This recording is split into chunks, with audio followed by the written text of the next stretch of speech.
this is Benji Finsky alongside my broadcast partner Leonard Bauer and our producer-engineer Ryan Dasso. And we're coming to you live from Monett, where tonight the Cubs will host the East Newton Patriots in a battle of Big 8 West rivals. Monett, under the guidance of fifth-year head coach Derek Ewell, is coming off a thrilling 35-28 win at Seneca. The Cubs, who have won 3 in a row, are playing some of their best ball of the season as they head into Week 7. East Newton, under the tutelage of first-year head coach Kyle Wood, lost to Lamar 49-14 last week, but are much improved overall. While the Patriots are just 1-5, they've played several of their opponents very tough, most notably the Cassville Wildcats just 2 weeks ago. Coach Wood has done a good job with this team as he tries to turn around a program that has been down. A year ago, Monett defeated East Newton down at Granby 35-6 in Week 7, and they hope to repeat that here again tonight. Let me bring in my broadcast partner, Leonard Bauer. Monett is coming off a big road win, and they're riding high right now. How do they avoid a letdown tonight, Leonard? Well, first of all, it's homecoming, too, and that's a recipe for a letdown, possibly. You never know how kids are going to react homecoming week. They get excited with all the pageantry and so on, and it might inspire them to greater heights, or they might get their heads wrapped in the clouds thinking about the dance afterwards and forget about playing football. So it's always a coach's nightmare, really, to see how the kids are going to react. And East Newton, even though they've been down in recent years, they have a tradition of giving the Cubs trouble. You know, last year, Monett won fairly handily, but still it was tough sledding. And this year, I was telling you, I was down on the field. They look like a football team this year. They've got some big kids. They've got athletic-looking kids. And so I think the Cubs, riding the momentum from last week, just have to take a deep breath, get it under control, and realize this is just another football game. And they have to take care of business. They have to make good handoffs. They have to listen to the snap count and not jump off sides. And on defense, they have to watch the football and not listen to the other quarterback. Just do the things to avoid the mistakes that cause you to lose. As long as they do that, I predict a victory for the Cubs tonight. Yeah, it still comes down to a couple of skills, blocking and tackling and taking care of the football. And what about the weather tonight? You know, finally, football weather has descended on southwest Missouri, and it did so in a big hurry. We were 80 degrees a couple days ago, and tonight we'll be playing in the 30s. Nothing like a drastic change, but you know, it's going to be, if they're out in the wind, it's going to be a little uncomfortable for the fans because that wind is fairly strong. But for the players, this is the kind of weather they look for because they're very active and moving, and it'll keep them from getting too hot. So the players are going to enjoy this weather tonight, I think. The fans may have unkind things to say about the weatherman. But about 20 minutes ago, I checked the temperature, and it was at 46 degrees. Of course, that will fall throughout the evening. Wind was out of the west-northwest at 12 miles an hour, which puts a feel like of 39 degrees. So, like you said, for the fans, we're used to 75, 80 degrees. Tonight, it's going to feel like more like 35. So, right. But as you said, for football players, this is kind of weather that they really enjoy. Should be a good ball game here from Burrow Fowler. It's the Cubs and the Patriots live from Richardson Field here in Monett. The Home Shield Pest Control kickoff is about 32 minutes away. When we return, Leonard and I will take a look at Week 6 in the Big 8 Conference, and we'll also discuss tonight's slate of games. Stay tuned for more of the Monett Cub pregame show. After this timeout, you're listening to the Monett Cubs live on KKBL and the Talon Sports Network.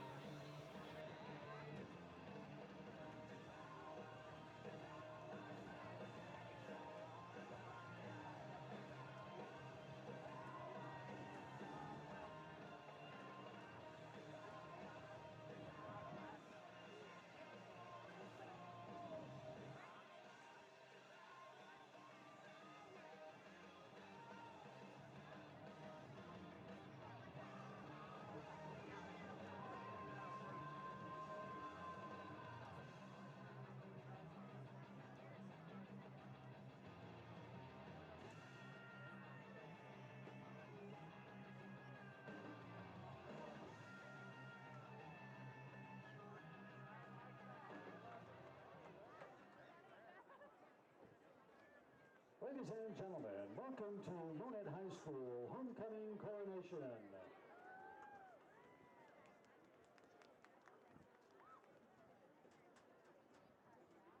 We will start by introducing the varsity cheerleaders and their junior varsity soccer escorts.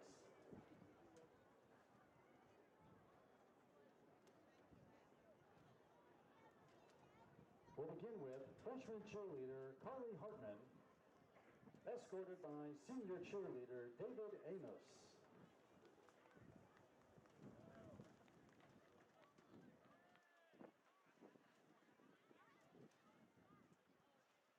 Freshman cheerleader Katie Johnson, escorted by sophomore soccer player Moo Say.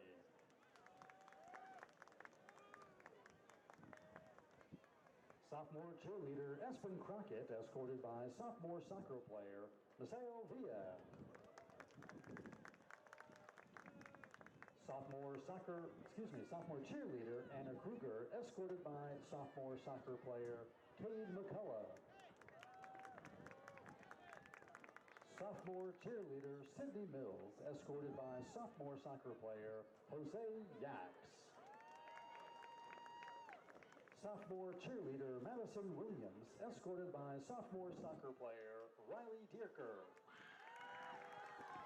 And junior cheerleader Haley Gaines, escorted by sophomore soccer player Carrie Anderson. And now, the 2019 homecoming court, beginning with the underclass attendance. Back at Burl Fowler Stadium in Monett, still about 30 minutes away from tonight's opening kickoff.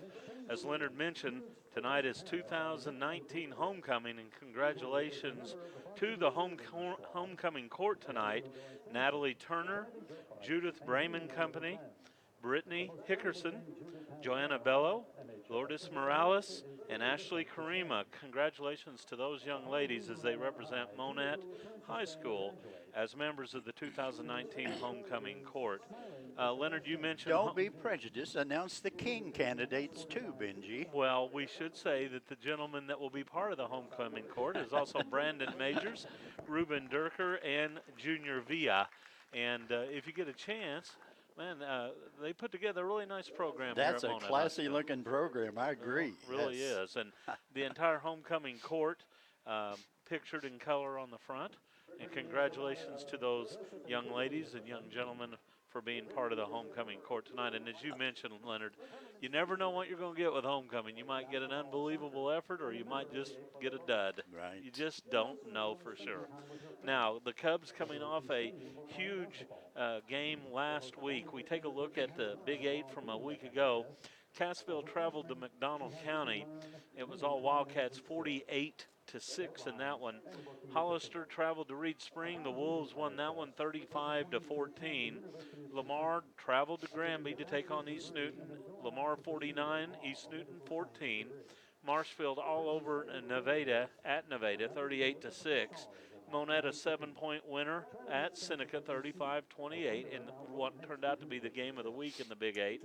Mount Vernon at Rogersville. Mount Vernon won at 32-7, and Springfield Catholic beat Aurora by 20, 34-14. This week in the Big 8 Conference, Aurora travels to Hollister. That game can be heard on AM 940. East Newton here at Monett. McDonald County at Lamar. Mount Vernon at Seneca, which will most definitely be a game of interest in the Big 8 this week. Nevada at Cassville. That game can be heard on 97.7 FM. Reed Spring at Marshfield. And Rogersville at Springfield Catholic. So, Leonard, really all eyes in the Big 8 will focus to Seneca tonight. Yes, that game has tremendous district implications, since those are both teams in Class 3, District 6, I believe it is, anywhere they're in the same district, along with Monett and Cassville and Reed Spring. That's got to be one of the toughest Class 3 districts in the whole state of Missouri, I would think. I would agree, Leonard. I took a look at that, and since you talked about district, I'll go ahead and go down the district rankings right now. After last week, Mount Vernon sits atop of the district standings, followed by Cassville at 5-1, Monett at 4-2, Reed Spring at 4-2, and Seneca at 4-2, and it's in that order. Mount Vernon's 1, Cassville 2, Monett 3, Reed Springs 4, and Seneca 5, then followed by Hollister, Aurora, and Nevada. So if district started tonight, Monett would be hosting Hollister in round 1, Right. but then would have to go on the road if the seeding's held out. So, but still 3 weeks to go, and that game at Seneca is huge for both of those teams, Leonard. It really is, and it's important for Monett, I think. If Seneca loses to Mount Vernon, uh, Monett definitely would pretty much have stay ahead of Seneca, I think, and also we have Cassville and Lamar coming up later. There's so many important games coming up that are going to affect those district standings. At this point, it looks like if the Cubs take care of business, they're going to at least be in a three-way tie for the West Division Conference Championship. And if they can win these last 3 games, which they will be favored to do so, they have a good chance, I think, to move up to maybe number 2 in the district, and that would be good because that would guarantee them home field advantage until the district final game at least. Yeah, that would give them a second home game in district play if they were the number 2 seed. You know, this is an important game for East Newton also. I looked up their district. They play in Class 2 District 3, and right now East Newton's sitting in the number 5 seed in that district out of 8. The number 1 seed is Ava, followed by Willow Springs, then Stratford, then Mountain View Liberty, and then East Newton. So if district started tonight, East Newton would be on the road going to Liberty. And then 6, 7, and 8 in that district are Houston, Forsyth, and Mountain Grove. One thing that East Newton has going for them is they get bonus points each week because they play up in a Class 3 conference. Except when they play Lamar, Class 2, they get bonus points every week. And the good competition they're playing has got to get them prepared for tough district competition. They play Lamar, they play Monett, they play Seneca, they play Cassville, and that's just a murderer's row of teams. So if they can survive that and get a medium type seeding in district, they might make some noise in their district tournament. Might. And you take a look at East Newton's schedule this year. They were in so many games early. They opened up against Hollister at home and lost by a touchdown, 23-16. And then they went to Aurora and lost 18-13. So they were right in the middle of that one. And then at McDonald County, it was 25-22. So with a few bounces, East Newton could have started 3-0 instead of 0-3. That's true. Now they broke through with a big win against Nevada, 35-8, and probably their most impressive effort is that game at Cassville, where they lost by a couple of touchdowns, but they were even with Cassville through much of that game, ended up losing 21-7, and then last week with Lamar 49-14. So they've played some good football, and I think this is a team on the rise. Back 15 years or so ago, East Newton would play, through the Big 8 schedule and get trounced, but then they'd get in district and win the district oftentimes because they had such good competition. And this team this year, might be that kind of team again that can do that. Yeah, after tonight, they host Seneca and Springfield Catholic, so it doesn't get a whole lot easier for them. But they have both games at home, and that could make a difference for them as well. Monett on the season have won 4 of their last 5 games. They opened up with a 1-point loss to Mount Vernon, and then went on the road, beat Marshfield big, lost to Cassville by a touchdown, but the Cubs were just about 17 yards away from tying that one up, if I remember right. And then a big win against Lamar, Rogersville, and then at Seneca. So the Cubs right now are playing some pretty good football, and I think it really starts with their quarterback and their running backs, but the guys up front in the trenches, both offensively and defensively, have raised their game in recent weeks. It's, the first key is the line. If your line gets beat, you're going to get beat. And the Monett's line, both offensively and defensively, have just thrived this year. They have really come on and really played well, and that's why the Cubs have won 4 games and almost won the other 2 that they didn't win. So I'm pleased with that line, and I told you that Coach Ewell told me one of the keys of that line has been missing since the second game, Wes Merriman. the best offensive lineman and the best defensive lineman. And Coach Ewell told me that he's going to try to play some tonight. He's going to test that knee and see how it works. I think he just can't stand sitting out watching. If he could come back, that could really be a help. Boy, no doubt going into district play, it would be nice to see him out there. Right. Homecoming ceremony is taking place on the field at this time. We're going to slip away and hear from some of our outstanding sponsors. And when we return, Leonard and I will take a closer look at the Patriots and the Cubs as we prepare for Week 7 here at Burl Fowler. Back with more of the pregame after this timeout. Of NHS, a representative for Stuco, the secretary for FCCLA, and the tennis captain. Lourdes also enjoys spending time with her friends. The most valuable thing she has learned while being at Monett High is to cherish the memories you make and enjoy the time you have here, because it all flies by. After leaving MHS, Lourdes plans to attend Crowder College for her first 2 years. Lourdes' favorite quote, "Who says we have to grow up?" Lourdes is being escorted by senior soccer player Maceo Hawero and freshman soccer player Miguel Chavez. Senior candidate Miss Lourdes Morales.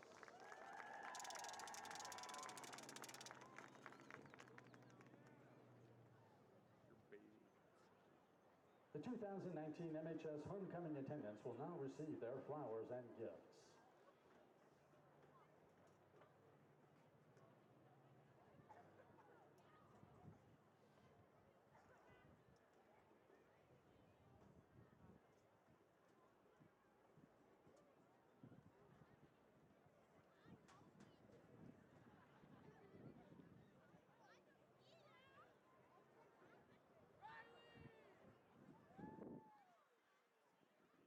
And now, for your 2019 Homecoming King,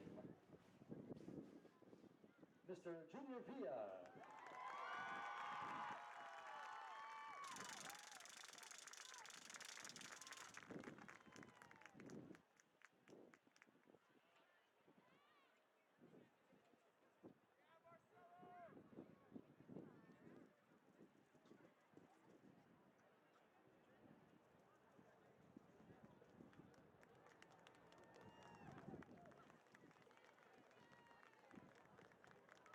And her 2019 Homecoming Queen is Miss Ashley Karima.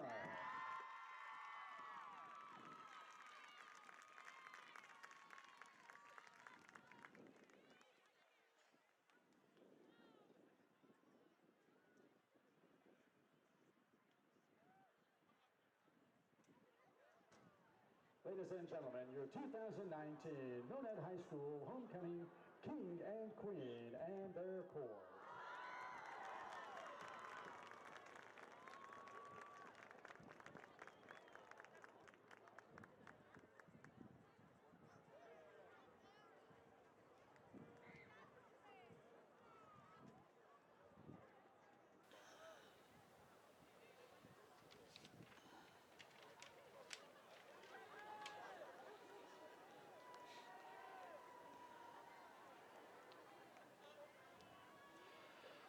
Back at Burl Fowler Stadium, still about 17 minutes away from tonight's opening kickoff.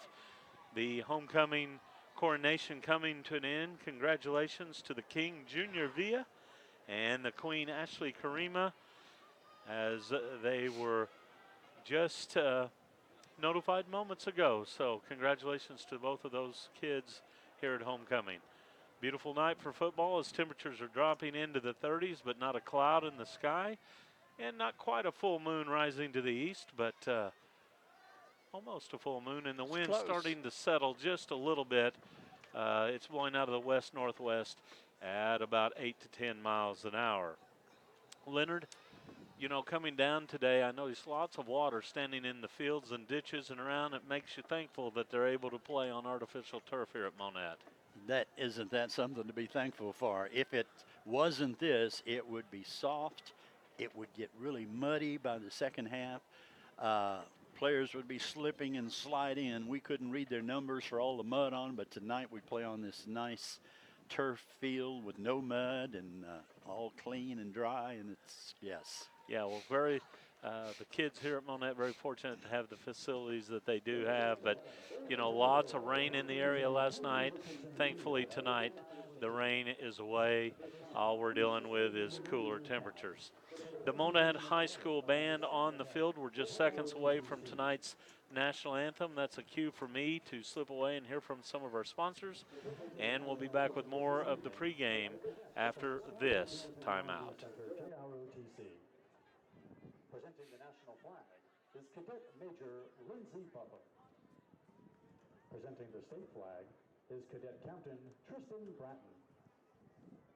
The national rifle is Cadet Staff Sergeant Yatziri Reyes. And the state rifle is Cadet Sergeant Pete Masri.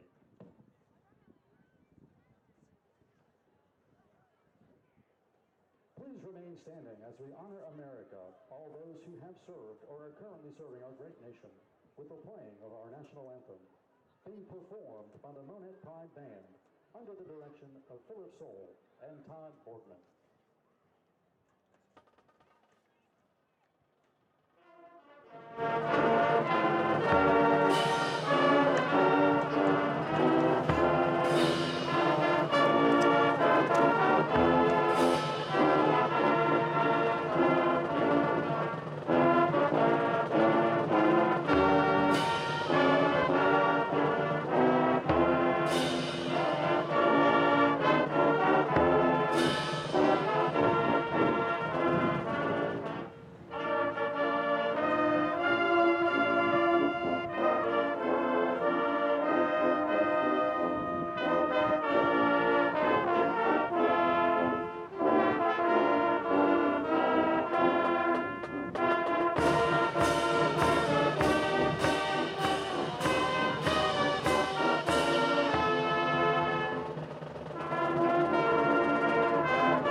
Back at Monett, Benji Finsky, Leonard Bauer with you here at beautiful Burrow Fowler Stadium.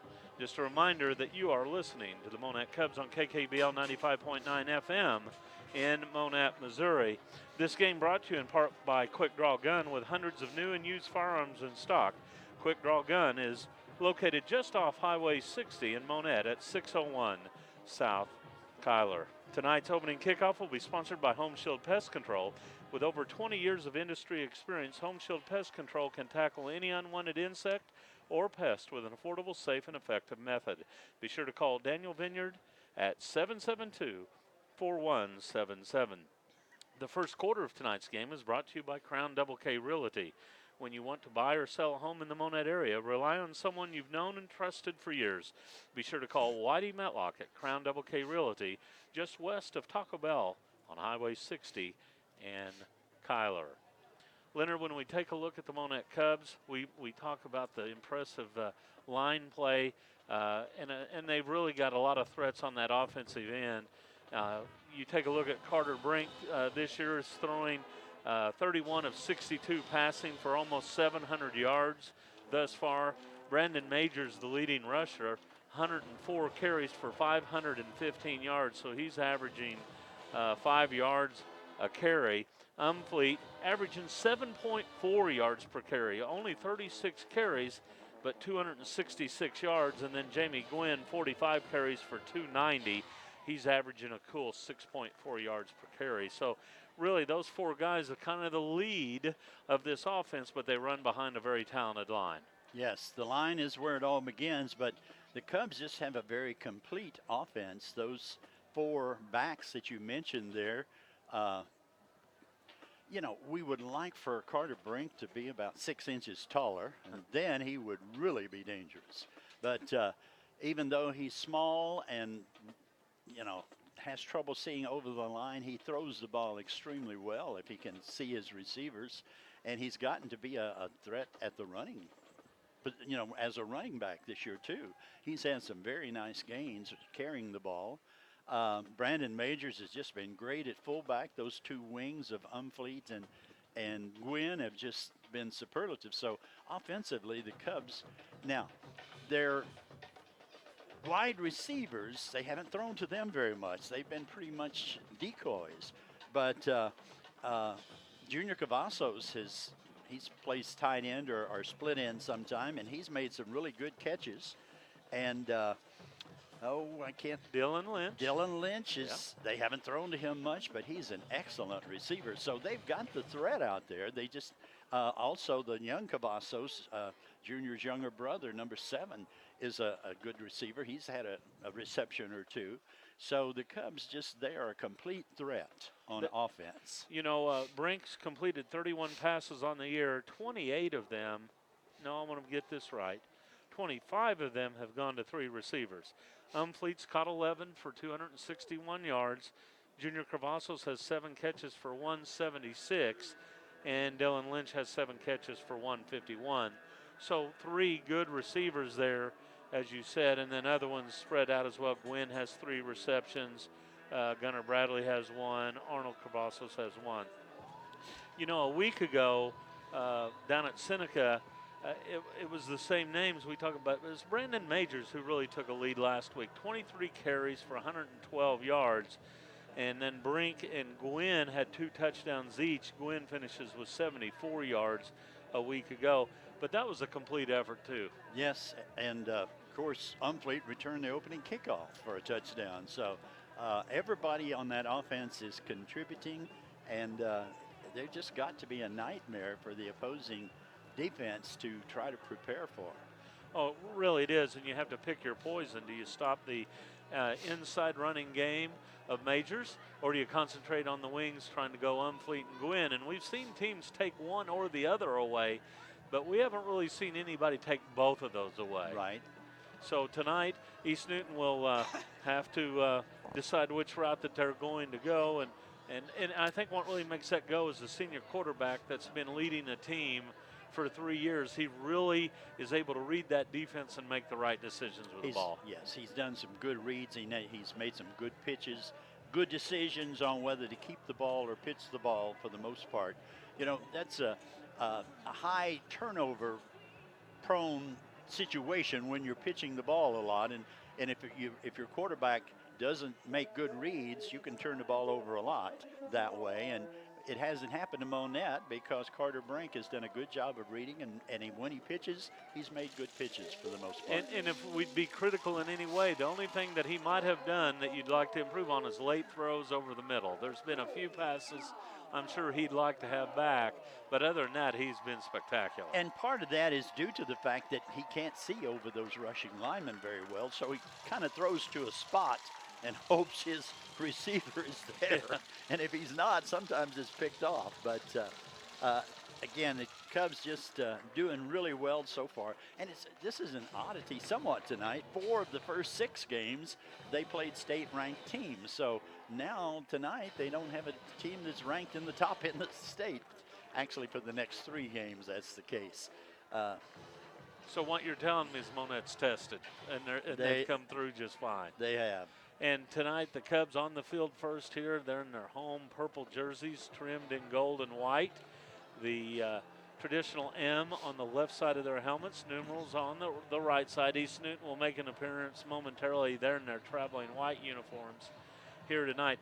One thing we have not mentioned is that the Cubs are going up against a familiar foe in the coach, Kyle Wood.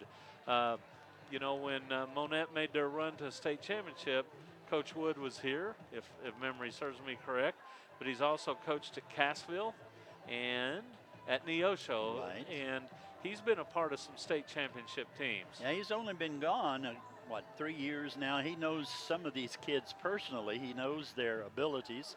The one thing, when he was the defensive coordinator here at Monett, Monett has changed his offense since he was here. Back in those days, they ran from the shotgun or the pistol offense most of the time, and now they've gone to this veer option set or wing option set. And so he's not maybe as thoroughly familiar with their offense as if they were running it when he had been here. So, but he's a good coach, and he can plot ways to contain it if his players are not just Outskilled. outskilled or out athletic. Yes, Yeah. yes. So I look at the roster, and he's listed as head coach and defensive coordinator, so he hasn't left the defensive coordination to anybody else as he takes care of that at East Newton. The Patriots are in the north end zone. They'll run onto the field momentarily. They are in their traveling white jerseys, white pants, the jerseys trimmed with red numerals here tonight. Big crowd filing in here at Burrow Fowler as we prepare for week number 7 here in the Big 8 Conference. We're going to slip away one final time, and when we come back, it'll be time for the Home Shield Pest Control kickoff here from Richardson Field. Back after this timeout.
Tonight's Cubs captains, number 13, Carter Brink.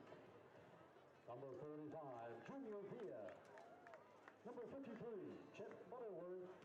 And number 54, Wes Merriman.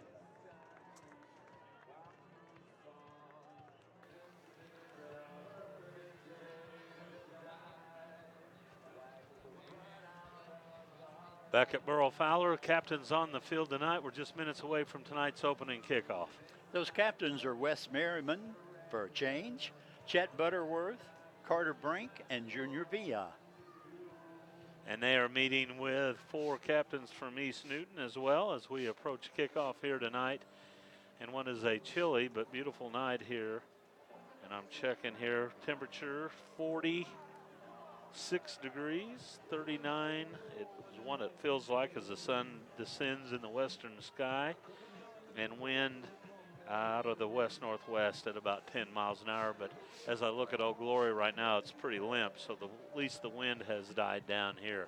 It definitely feels like football in the Ozarks tonight. It's been really very warm throughout the season tonight, much different. The East Newton Patriots will receive the opening kickoff, and they will defend the south goal. So Monett will be kicking off going left to right on your radio dial as Leonard and I look on from high atop Burrow Fowler Stadium here tonight. Glad to have you along here, week number 7 in the Big 8 and the final third part of the schedule here. The Cubs have come through a gauntlet of teams, 4-2, and they look to put a final push on here heading towards district play. A big game here tonight for both of these teams. Monett comes in as the number 3 seed in the district. East Newton number 5 in their district. So big games for both of these teams tonight. The Patriots did win the toss and selected to receive instead of to kick. They might be thinking that Monett offense is so potent they want to keep it away from them as often and as many times as possible. So we will see how that works out with the Patriots receiving the opening kickoff. Just seconds away from that kickoff tonight. And remember that that's being brought to you by Home Shield Pest Control with over 20 years of industry experience. Home Shield Pest Control can tackle any unwanted insect or pest with an affordable, safe, and effective method. Patriots on to the field. And here come the Cubs. The Cubs, as we said, going left to right as we look on. This first quarter brought to you by Crown Double K Realty. When you want to buy or sell a home in the Monett area, rely on someone you've known and trusted for years. Be sure to call Whitey Metlock at Crown Double K Realty. Ball being teed up at the 40. And it is Salas back in there. It's good to see him back in uniform. He was out a week ago. Umfleet did a good job kicking, but tonight Salas back in there. We're just seconds away as Salas gets the ball in the air. A low line drive kick that skids to the 8. Return set up there. A fake reverse, and now running room out to the 25 to about the 30. And the Patriots will take over. A good hard run there by Jackson Schriever. Yes, Schriever almost found a lane there and burst through, but Nate Irvin reached out and grabbed him and brought him down. Otherwise, he would have had quite a bit more yardage to gain. Good tackle by Nate Irvin there. And so the Patriots have put the ball in play at their own 31-yard line. I'm going to go ahead and apologize to the Schriever family because I know a time or two I'm going to say Schreiber. It looks like Schreiber, but the coach told me it's Schriever. So here come the Patriots on 1st and 10. They'll work out of the shotgun. A handoff, first man through.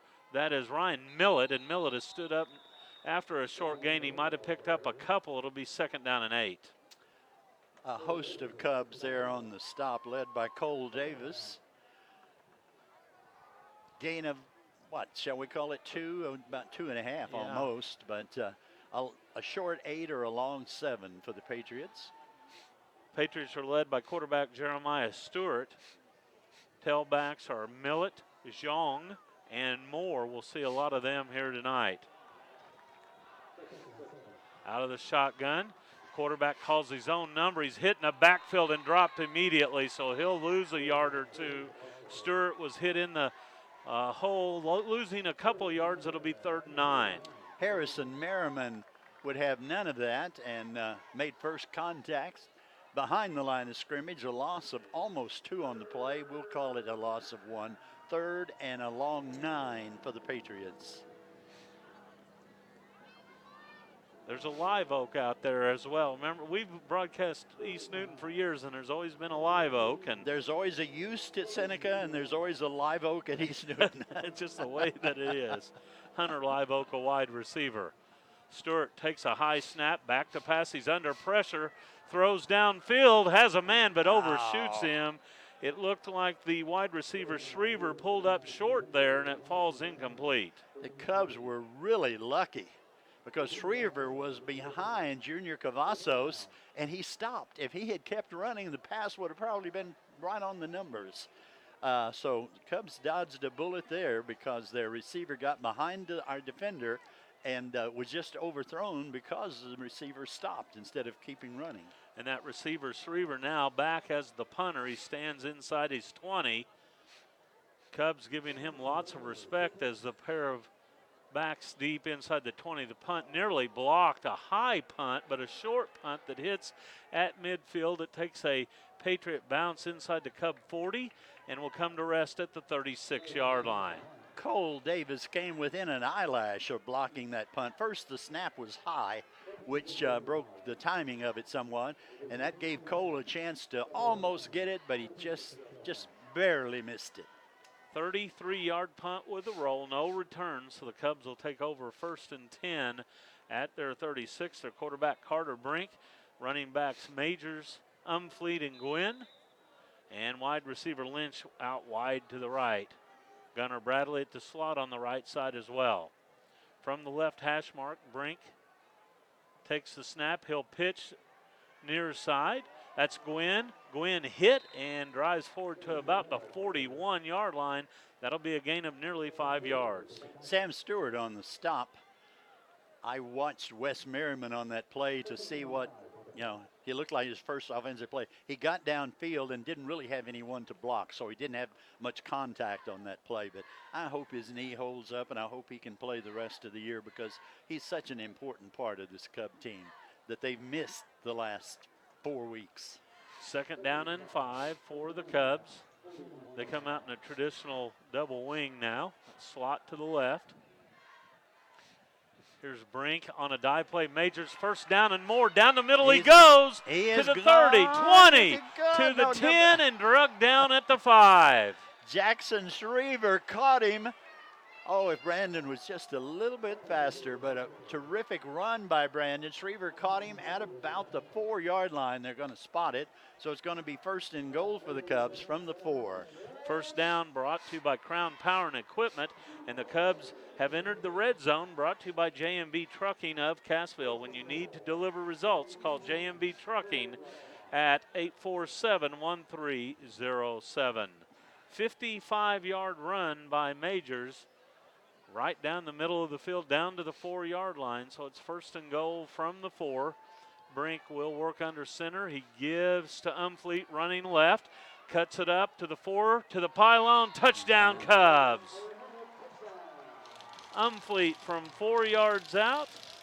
And the Cubs lead early. It's 6-0 at the 8:52 mark here in the 1st quarter. A quick drive there, 3 plays. You could tell that Umfleet smelled the end zone, and he was not going to be stopped. He just barely got the angle at the pylon, but he got it in for a 4-yard touchdown. Salas on to attempt the PAT out of the hold of Brink. Snap back, ball down, the kick up. High enough, long enough, and it is good. That touchdown brought to you by the law offices of Randall, Mastery, and Randall. If you need an extra point or two from a trusted lawyer, call Randall, Mastery, and Randall at 235-8688, serving the Lawrence, Berry, and Stone County region. Extra point brought to you by Monett Glass and Mirror. If your kitchen window looks like it's been hit by a middle linebacker, or your windshield was just cracked by an errant pass, call Monett Glass and Mirror, where if it shatters, it matters. The kickoff brought to you by Home Shield Pest Control. With over 20 years of industry experience, Home Shield can tackle any unwanted insect or pest with an affordable, safe, and effective method.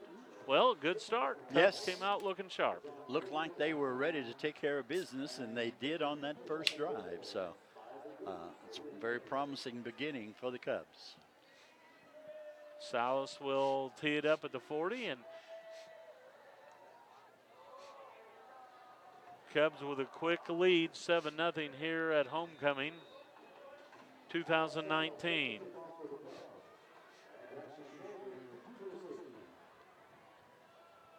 Kickoff in the air again, a line drive kick that skids down inside the 10 and then rolls out of bounds. So the Patriots will take over at the 35-yard line.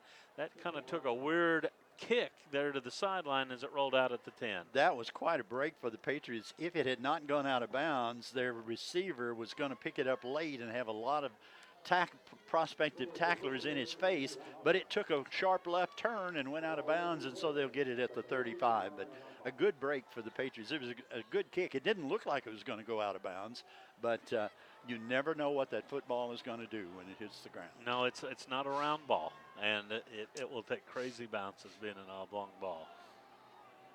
And they may take the penalty. They may take this penalty, Leonard, instead of taking it at 35. I like that. I think yeah, that's what they're going to do. They have that option. So it's going to be a procedure penalty against the Cubs. That'll cost them 5 yards. And that tells me that Coach Wood likes his return team. And you know, that first return was a step or two from going a long way. It was very close to breaking it, yes, so we'll see. So Schriever stands deep now at his 9-yard line. And the up men standing closer to the 20, so they obviously like to get the ball into Schriever's hands. Salas tees it up at the 35, and we'll do it again. This kick more down the middle. It hits at the 20, skids to the 15. Schriever with it, running right side to the 20, to the 25, and tumbles down, really slipped down at the 29. So by not taking that penalty, they only lost 6 yards. Lost 6 yards, and now a penalty flag came out. So we'll see where this goes. It may cost the Patriots even more unless this penalty is on Monett. Penalty flag at the 30. Line of scrimmage would be the 29.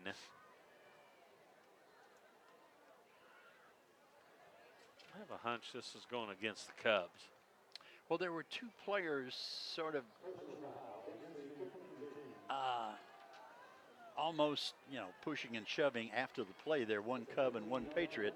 I don't know how they determined that the Cub was the one at fault, because they were both, a little bit of action after the play was over. It was a 15-yard penalty marked off against Monett, however. So the Patriots knew what they were doing. They got good field position, as it turned out. They're at the 44 now. So the Patriots with their second drive of the contest. Stewart will work out of the shotgun, takes the snap, and gives to his tailback running right, cuts it up and gets to about the 50. A good hard run by Ryan Millett as he picks up at least 6 yards on first down. Cole Davis and Ethan Umfleet on the stop there for the Cubs. A very promising play for the Patriots, picking up a good solid 6 yards, or almost 7. Yeah, nearly 7 yards on the play. Second down and a long 3 for East Newton. 8:15 left here in the first quarter. Monett on top 7-0. Wide receiver split wide to the left is Schriever. Out of the shotgun. Inside handoff, now misdirection to the near side with running room, first down and more. A flag comes out, and good run there by Wyatt Moore as he gets down to the Cub 34, but I have a feeling this one's coming back. Ethan Umfleet with a touchdown saving tackle there for the Cubs as the runner had broke into the wide open spaces, but I believe you're right. I think they were there. Yes. That's going to be a 15-yard penalty. That's one of those helmet-to-helmet hits. And when you run misdirection like that, sometimes you get the opportunity to really lay somebody out. And I think that might have occurred there on that reverse.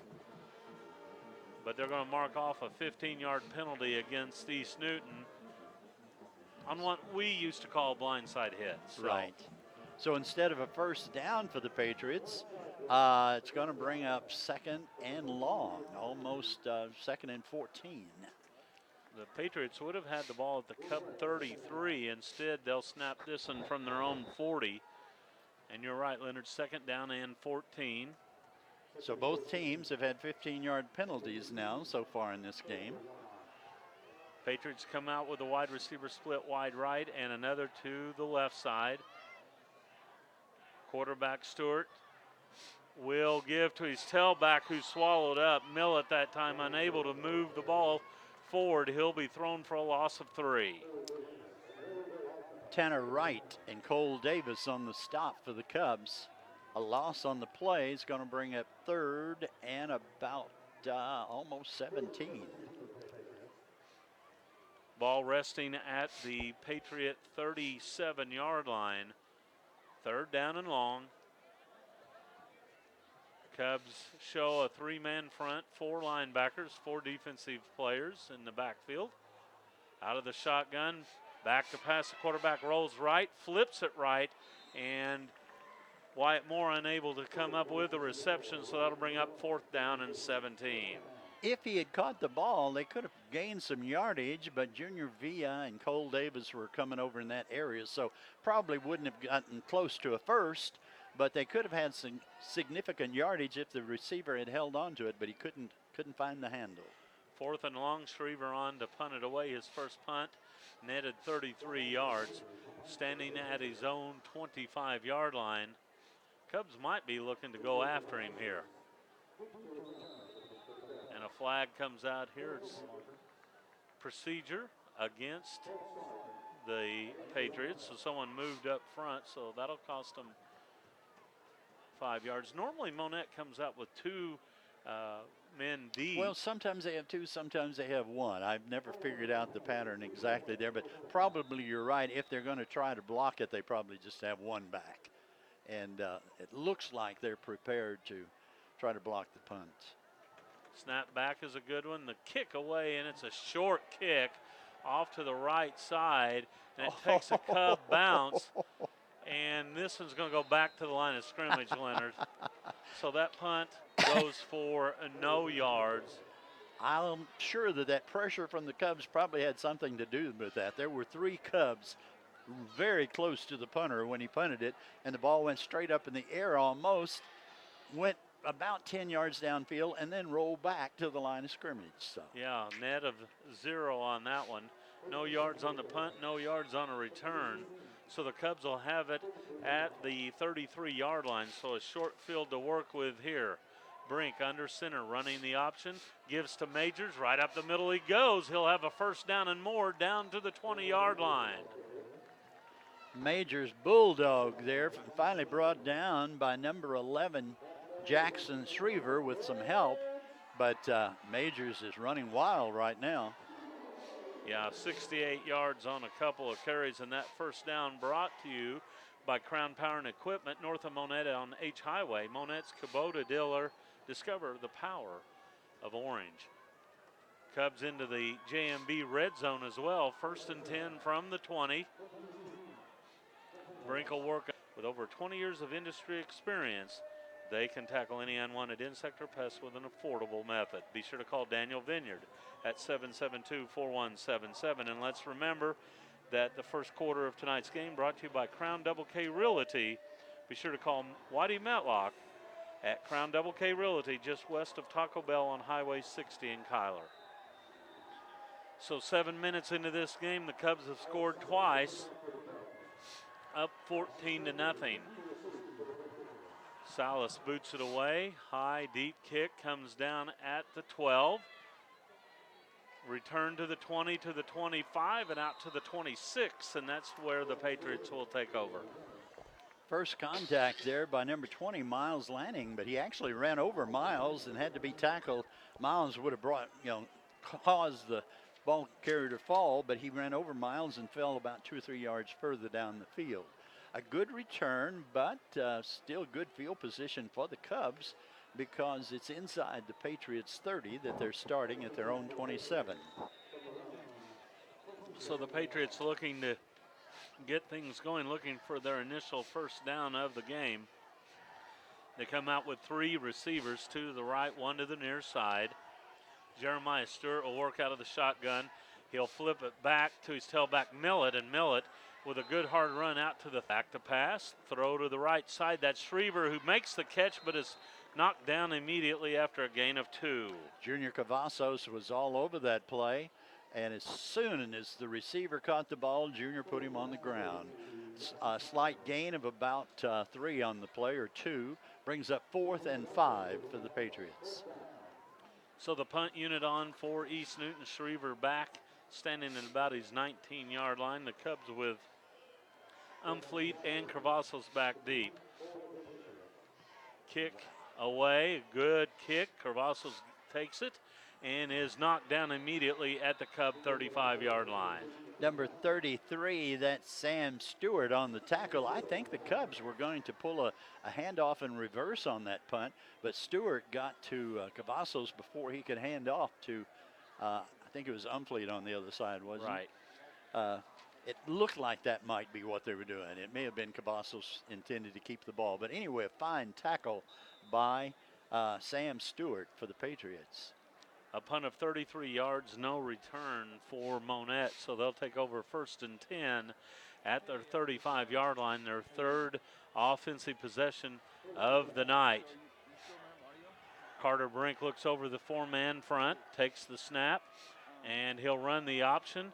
Pitches it late to Gwynn with running room to the 40, to the 45, to midfield, and finally pushed out of bounds into Patriot territory, and that's enough for a Cub first down. Knocked out of bounds by Jackson Shriver. Shriver's getting his name called a lot tonight so far. He's been in on a lot of plays offensively and defensively. Gain of 16 and a first down, and as always, first downs brought to you by Crown Power and Equipment north of Monett on H Highway. Be sure to meet the factory-trained pros of Crown Power. First and 10 Cubs from the Patriot 49. Three-man front now by the Patriots. And the ball on the ground as there was a mix-up between quarterback and tailback, and I believe the Patriots have come up with the ball. I believe they have too, yes. Number 42 for the Patriots. That's Justice Bowman on the recovery. Bad handoff between Carter Brink and Brandon Majors. I'm not sure I don't think Majors ever really got possession of the ball. And the Patriots fall on it. So a break for the Patriots. And let's see if they can turn that into some points. Yeah, I don't think Majors ever had it. So the fumble gives it to the Patriots. And they'll have it at their own 49-yard line, so their best starting position thus far. Jeremiah Stewart at quarterback. Takes the snap and gives to his tailback Millett, who's hit in a backfield and thrown down. A loss of 5 yards on the play. Tanner Wright, a great tackle. Penetrated and would not be shaken off by the ball carrier and threw him for a 5-yard loss. Second and about 15 for the Patriots. Right now, it's clear to see that up front the Cubs are winning the battle at the line of scrimmage. We'll see if that continues. As a Cub fan, you would hope that it would. They are right now dominating the line of scrimmage. Second down and 15.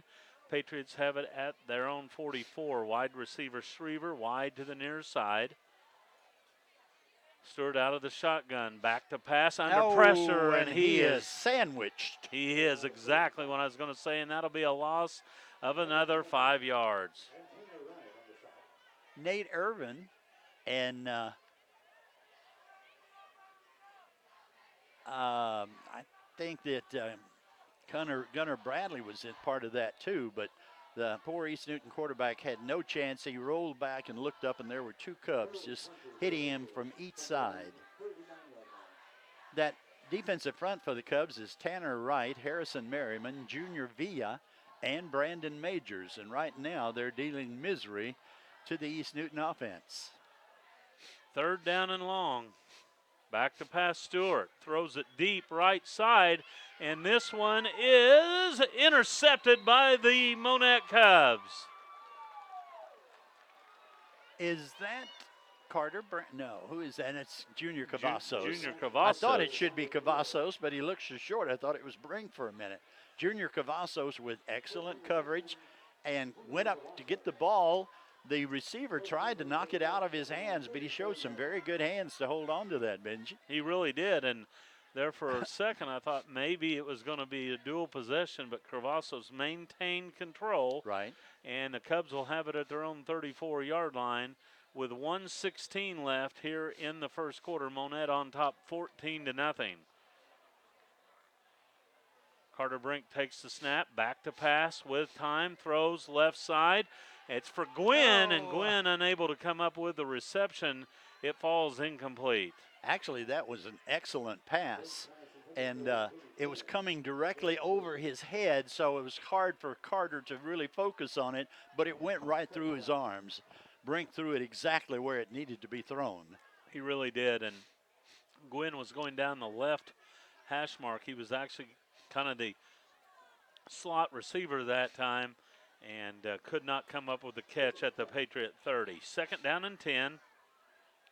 Cubs come out with a wide receiver to the near side. Motion now behind the quarterback, running the option. Brink pitches it late to Gwynn, and Gwynn might go the distance here. He's to the gone. 40, 30, 20, 10, 5, touchdown Cubs. There are no flags, and that is good for 66 yards. Jamie Gwynn from 66 out. What a great job Carter Brink did in drawing the defenders to him before he pitched it to Jamie, and all Jamie had to do was just turn on the speed then. Yeah, he had to break through one tackle, and once he was ahead of him, it was all over as he raced down the west sideline and into the end zone, and the Cubs lead it by 20 with 57 seconds left in the quarter. Salas on to attempt the point after. Snap back, ball down. The kick's up, but this one is going to be whistled dead here. It's going to be a procedure, a false start against Monett.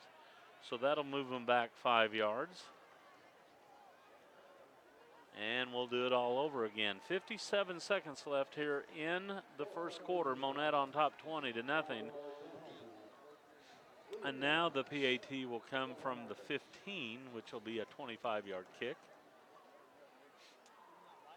Actually, they'll put the tee down at about the 16. So a little bit more of a challenge here for Salas.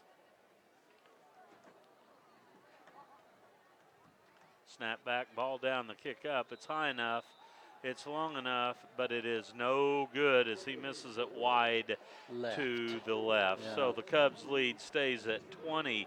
And just a reminder that all touchdowns brought to you by the law offices of Randall, Mastery, and Randall. The extra point brought to you by Monett Glass and Mirror.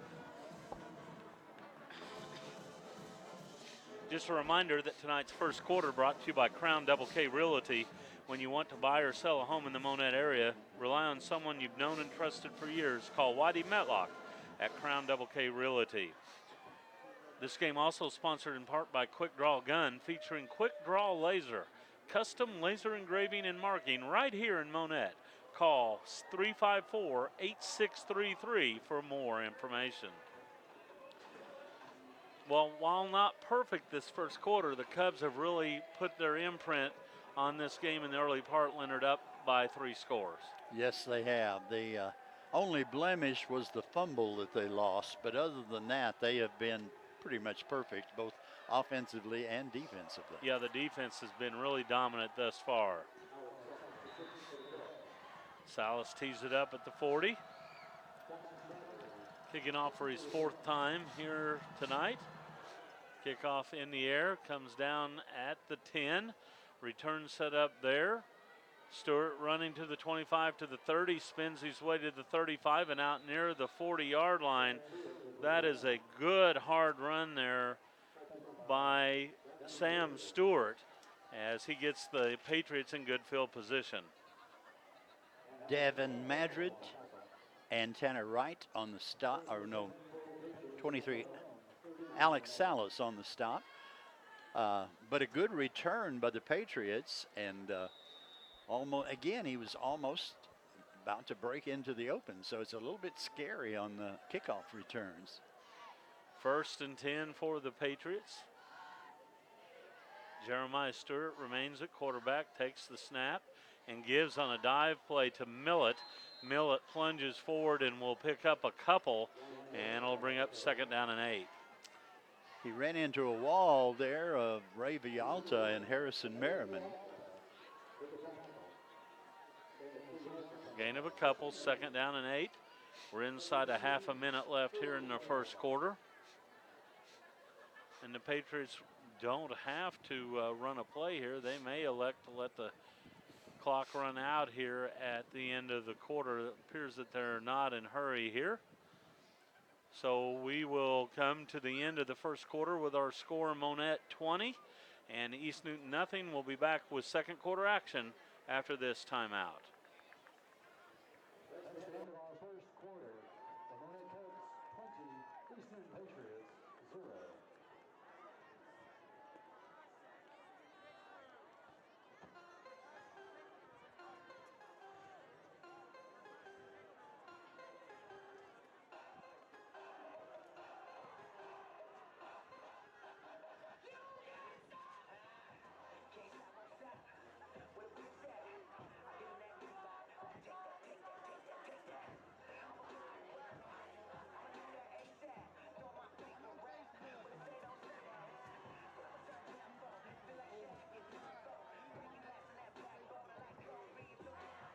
Health Monett, the official sports medicine provider for Monett High School athletics. As we hit the 7:30 hour, a reminder that you're listening to the Monett Cubs on KKBL 95.9 FM in Monett, Missouri. This one of 3 games on the TSN network. The Cassville Wildcats can be heard on 97.7 FM. The Aurora Hound Dogs are on AM 940. As we hit the second quarter, Monett leads 20-0. And the Patriots face second down and 8 as they'll have the ball at their own 41-yard line. Chain gang getting things straightened out on the far sideline. We're ready for action. And away we go. Jeremiah Stewart back to pass. Looks right, throws right. Has his man out there. That is Wyatt Moore, who makes the catch for a gain of about 6. Junior Cavazos in excellent coverage, but he couldn't prevent the reception, but he did tackle the receiver instantly when he did catch it. Gain of 8, 3rd and 2 for the Patriots. The ball at the Patriot 47. On 3rd down and 2, the East Newton offense still looking for their initial first down of the contest, and they have an opportunity here on 3rd and short. Monett will come out with a 4-man defensive front as they crowd the box here on 3rd and 2. Here's misdirection to Wyatt Moore, and Moore is going to be swallowed up in the backfield. The Patriots trying to use misdirection. It did not work. There'll be a loss of about 5 yards.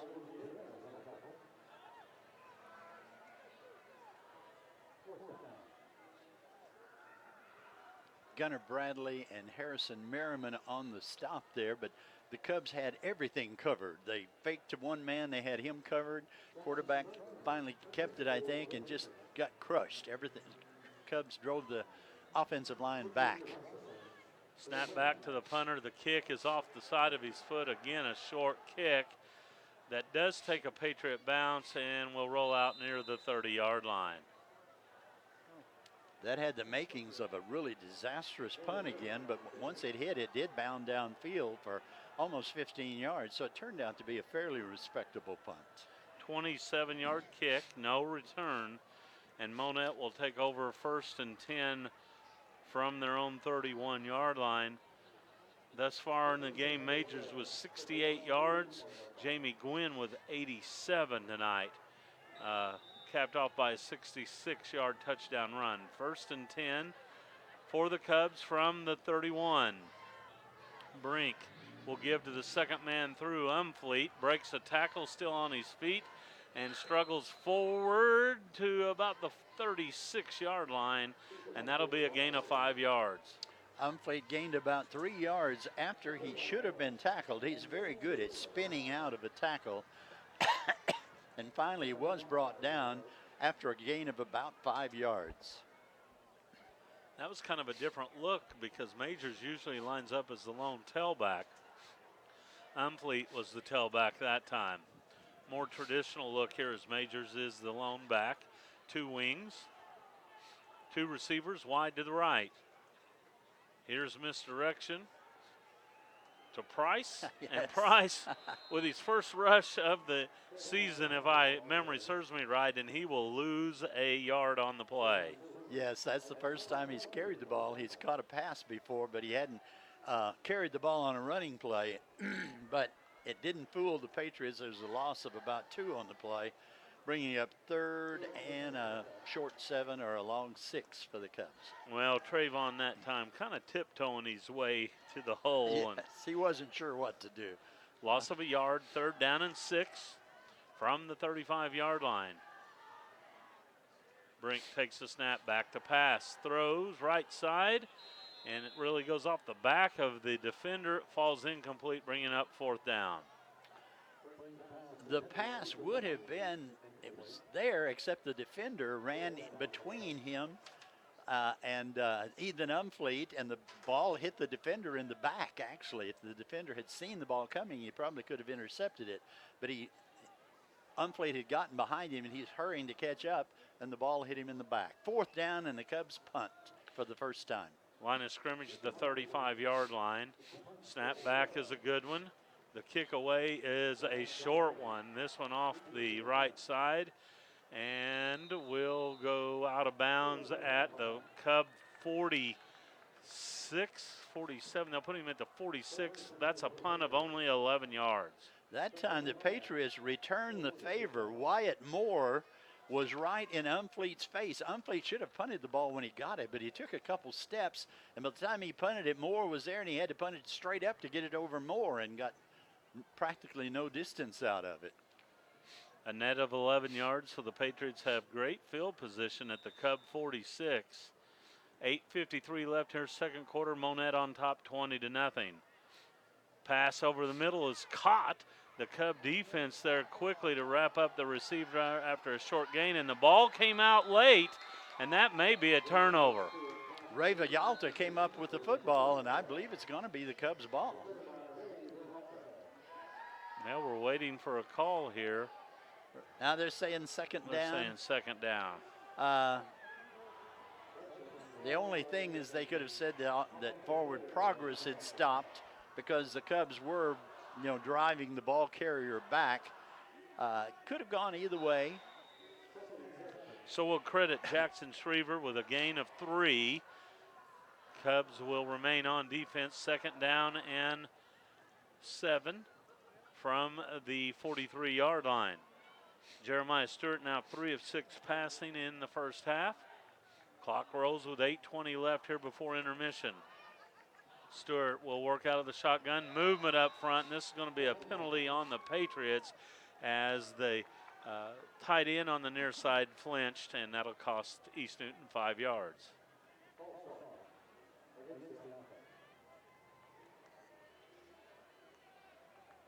Justin Bowman just a little eager to get downfield on the play. Second down and 12.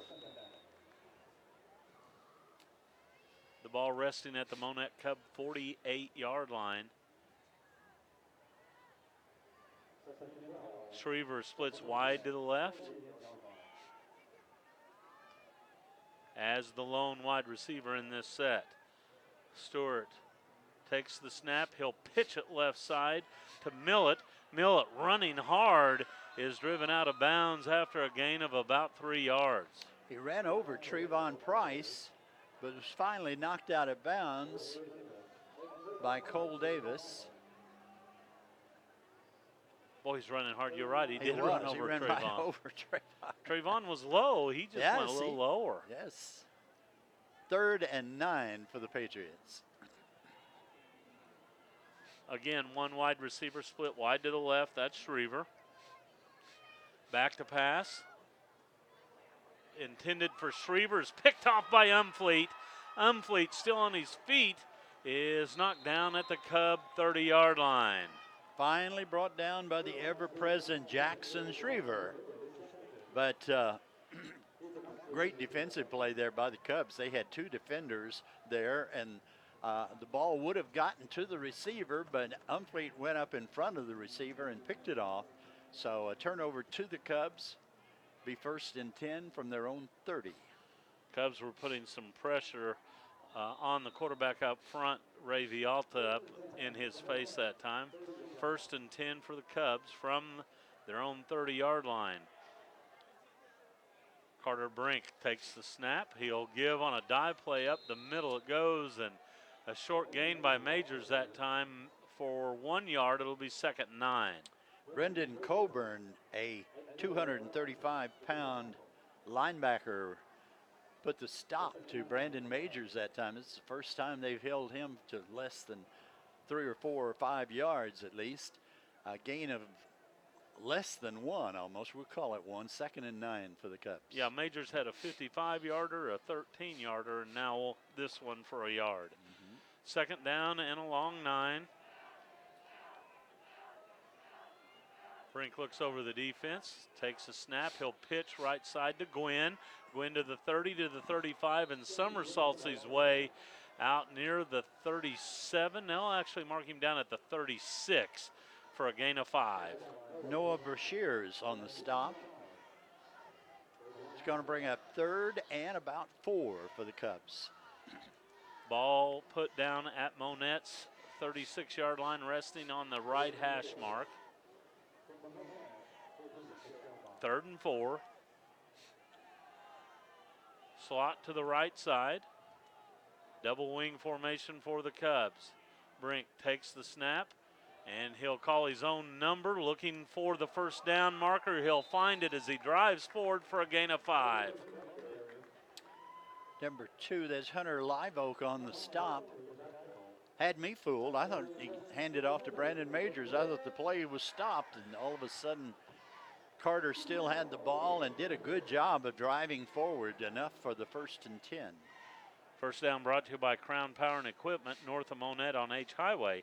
You'll find the best deals on new and pre-owned equipment at Crown Power. 1st and 10, Cubs from their 41-yard line. Carter Brink takes the snap. This time he gives to Majors. Up the middle he goes, and Majors rumbles for a gain of at least 10. Noah Brashear's on the stop, but not until Majors had gained enough for another first down for the Cubs. Now in Patriot territory at the Patriots' 48-yard line. And that first down still brought to you by Crown Power of Equipment, north of Monett on H Highway. 5 minutes left here in the second quarter. Monett on top, 20-0. Brink from the 48-yard line takes the snap and runs the option, pitches late, and the ball on the ground, and this is going to be a turnover that gives it back to East Newton. I bragged on Carter making such smart pitches. That was not one of those. He pitched the ball when the pitch man was actually covered up by a defender. It didn't really have much of a chance to complete it. It was batted on the ground and covered by the Patriots. So the second mistake of the night, a fumble by the Cubs, recovered by the Patriots. What's going on here now, Leonard? That I do not know. Was there a flag on the play? He pointed Monett's ball. Oh. So the Cubs have maintained possession? I thought the Patriots came up with it. What did you think? They're saying it's first down. The Patriots had the ball. They clearly had the ball back in Monett territory, but they respotted this, and it's 2nd and 10.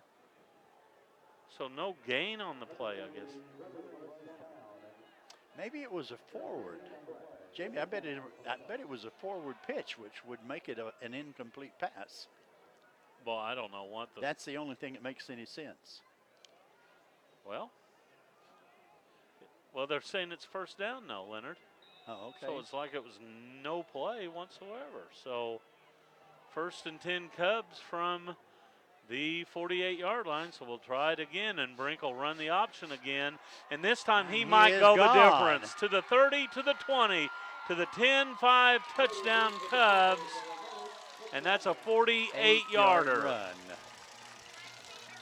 48-yarder for Carter Brink. And the Cubs expand their lead. Well, we wait now. The officials are together. Oh. And it's coming back, but it sure was a nice run by Carter. Boy, my stat sheets just took a pounding, Leonard. I'm just telling you, it just took a pounding on those last 2 plays. So it is a penalty. So a holding penalty, a 10-yarder against the Cubs. And it'll be 1st and about 12, maybe 13. 1st and 13.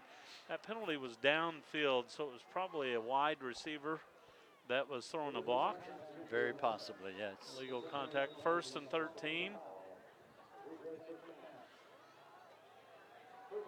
So the Cubs will have it at their own 49-yard line. Here's Brink giving to Majors on a dive play, and Brandon struggling forward, picks up a couple extra yards down to the Patriot 47. He gave Brendan Coburn a ride of a couple yards after Coburn thought he had him stopped. Gain of about 4 on the play. It'll be 2nd and 9 for the Cubs. Ball resting at East Newton's 47. The Cubs with a 20-point lead. Clock rolls inside 4 minutes left here before intermission.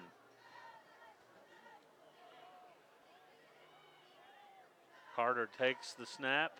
He'll run the option to the 45 to the 40, and then he is planted down there after a gain of about 7 yards. Number 33, that's Sam Stewart on the stop for the Patriots with a driving tackle. I watched Wes Merriman on that play to see, and he threw a terrific block. So it's good to see that has come back and is able to stay in the game, at least for now. 3rd down, and we'll call it a long 2 as the tip of the ball on the Patriot 40-yard line. The Cubs going right to left as we look on here at Burl Fowler. Brink looks over the 3-man front. He takes the snap. He gives on a dive play up the middle. It goes to Brandon Majors. Into the backfield he goes, and all the way down to about the 20-yard line. Majors, carrying a pack of Patriots with him, just refused to go down. A big gain for Brendan. And it's going to be 1st and 10 for the Cubs at the Patriots' 19-yard line. With that run, Majors over the 100-yard mark. He has 105. He had a whole platoon of Patriots. Okay, that sounds better. How about that? Yes. I was thinking about that. I was thinking a platoon of Patriots. 1st and 10 Cubs as they enter the JMB Trucking red zone from the 19-yard line. Brink takes the snap, looking to pass, and overshoots Gwynn at the 8-yard line. It falls incomplete. It's going to bring up 2nd and 10 for the Cubs from the Patriots' 19. That pass was not quite on the money. They just didn't quite make connections, but at least it wasn't intercepted. Cubs come out with 2 receivers now. Cavazos and Lynch will line up on the right side. Gwynn and Umfleet the wings. Brink under center. Will give to Gwynn, running right side to the 15, to the 10, to the 5, and into the end zone. Or, yes, they finally give the signal. Touchdown, Cubs. Gwynn, 19 yards, and he goes over the 100-yard mark. At 111 yards and 2 touchdowns, Cubs now lead 26-0 with 2:15 left here in the 2nd quarter. On to attempt the PAT is Alex Salas, the junior kicker. Snap back, ball down, the kick up. It's high enough, it's long enough, and it is good. 2:15 left here in the 2nd quarter. Monett 27, East Newton nothing. And a reminder that all touchdowns are brought to you by the law offices of Randall, Mastery, and Randall. If you need an extra point or two, be sure to call them at 235-8688. The extra point was brought to you by Monett Glass and Mirror.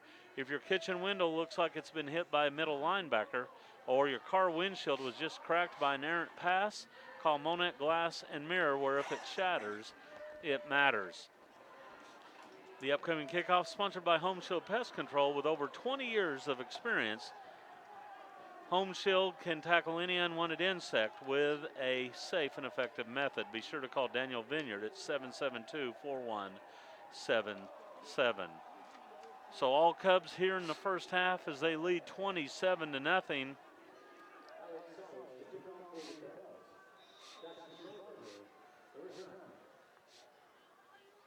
Salas tees it up at the 40. Kicking right to left now as we look on. Kickoff in the air, end over end kick, angled to the far side, down at the 18. Return set up, dropped at the 20 and recovered at the 21 as the Patriots were going to try, a little trickeration there. They were unable to hang on to the ball, and their quarterback, Jeremiah Stewart, had to fall on it at the 21-yard line. Yes, the player that received the kickoff handed it to Stewart. Stewart was going to hand it to another player, I'm sure, going the opposite direction. But they missed the handoff there, and Stewart had to just fall on it. So with 2:11, the Patriots will set it up.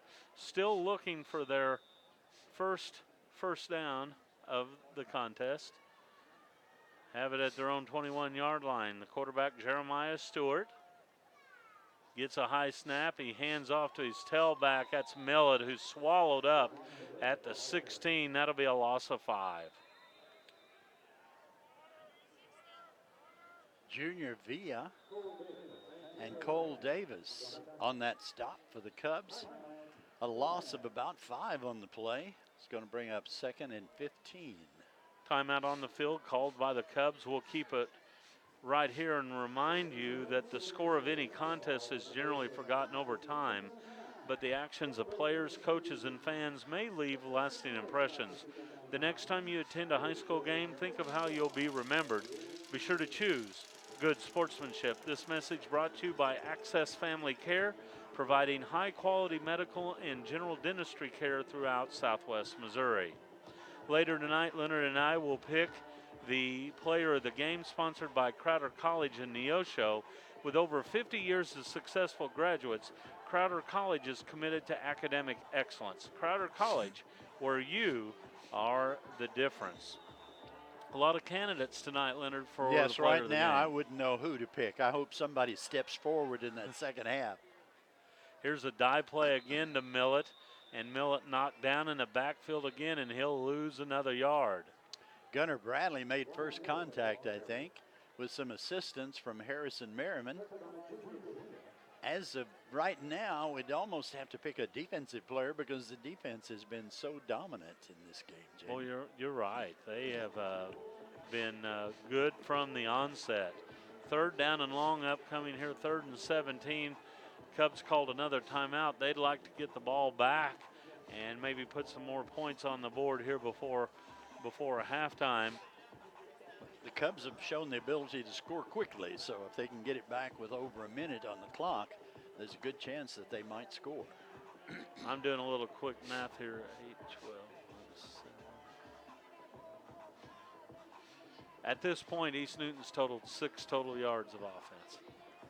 And Monett's had 2 backs gain over 100 each individually. exactly right. One with 111 and one with 105.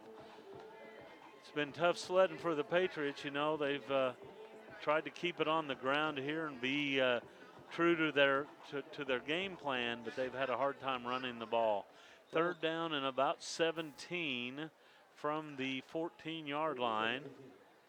Stewart back to pass. Pump fake, now throws to the right, and this one is knocked down. It falls incomplete as that pass hung up in the air for a long time, and that brings up 4th down. Junior Cavazos and Ethan Umfleet and number 21, that's Corbin McCulley, were all there for the Cubs, and the ball fell between them and the receiver. So 4th and 15 for the Patriots, and punting has been an adventure for them so far. Really has, and the Cubs now with timeout in their pocket as well. 4th down and long.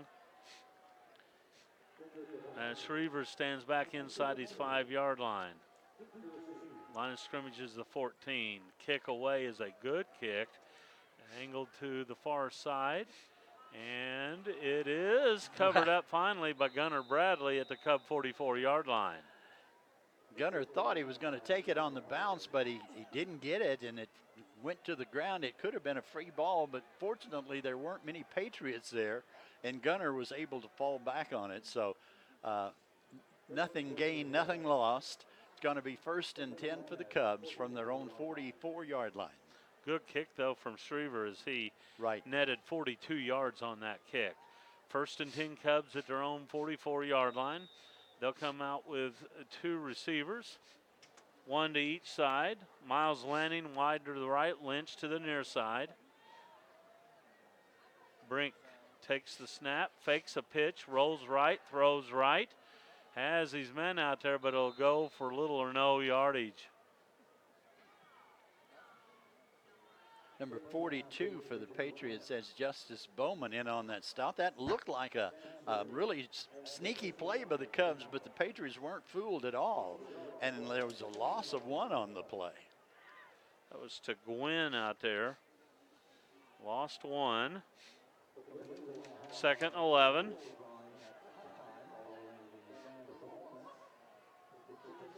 Brink back to pass again, looking over the middle. has Umfleet with room to the 40, down to the 30, and steps out of bounds, but a big play for the Cubs. That's such a nice looking play, and Umfleet is such a good receiver. Carter Brink put the ball on the money. 1st and 10 for the Cubs at the Patriots 24-yard line now. 34-yard gain and a first down for the Cubs. All the way to the 24-yard line. I think he got a really good spot there. I think he stepped out closer to the 30, but we won't tell anybody. 1st and 10 for the Cubs. Brink back to pass. Good. He's one throwing to it the right. toward Dylan Lynch, but it was a little bit overthrown. I was hoping he'd throw the ball to Dylan, but that one was just a little bit over his outstretched hands.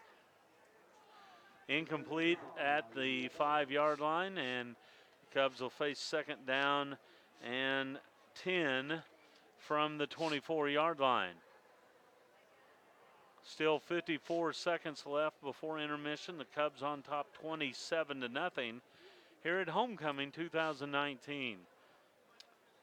There's a Cavazos on both sides. Junior on the left and Arnold to Arnold the right. on the right. And Brink under pressure rolls to the right, makes a man miss, still on his feet to the 20. Tries to cut away from another tackler and then dives down to about the 18 for a gain of 6. Finally brought down there by Sam Stewart.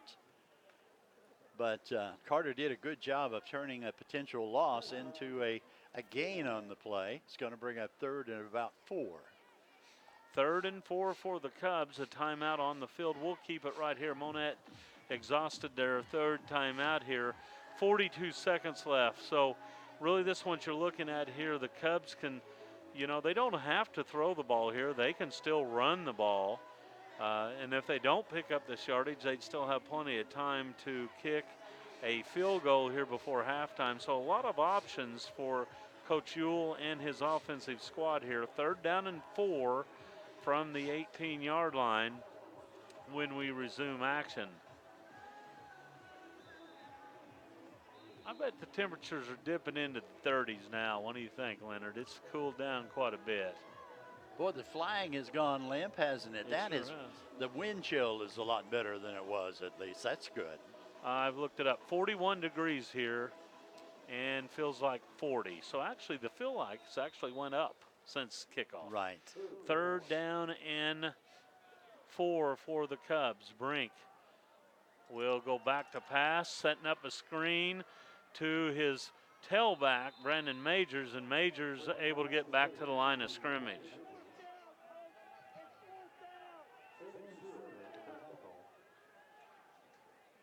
The Patriots had that one smelled out too, and it 4th and 4, and the game clock rolling down, so Cubs are going to have to hustle here to get a play off, Leonard, as the game clock down to 10 seconds here on 4th down and 4.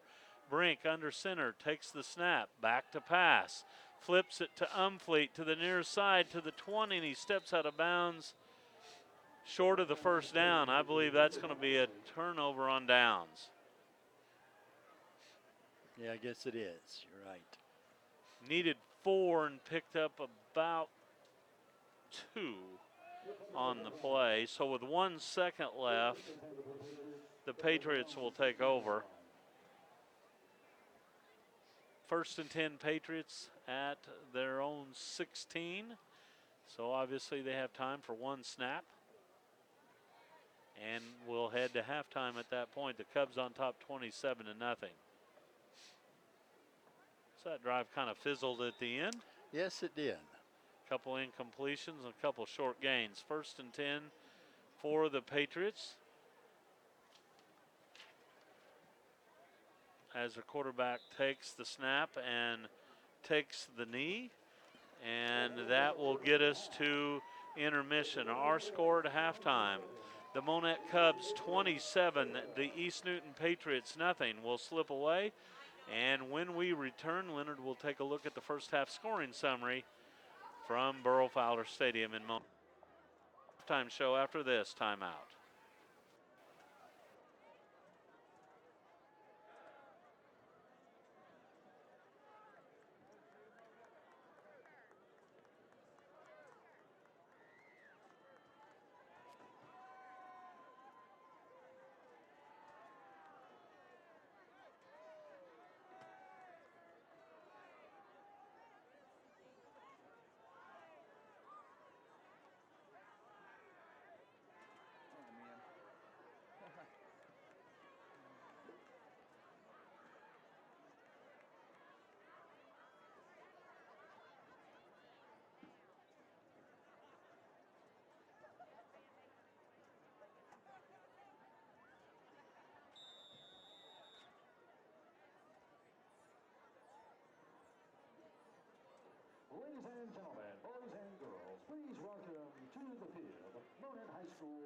Pizzazz Palms Dance Team. The dance team will be performing a palm routine to a mix of Daddy Yankee's Azuquita and Sean Paul and David Guetta's Mad Love. The dancers learned this routine at UDA camp this summer. The dance team coach is Tamara Statter.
Let's hear it for the Monett High School Pizzazz Palms Dance Team.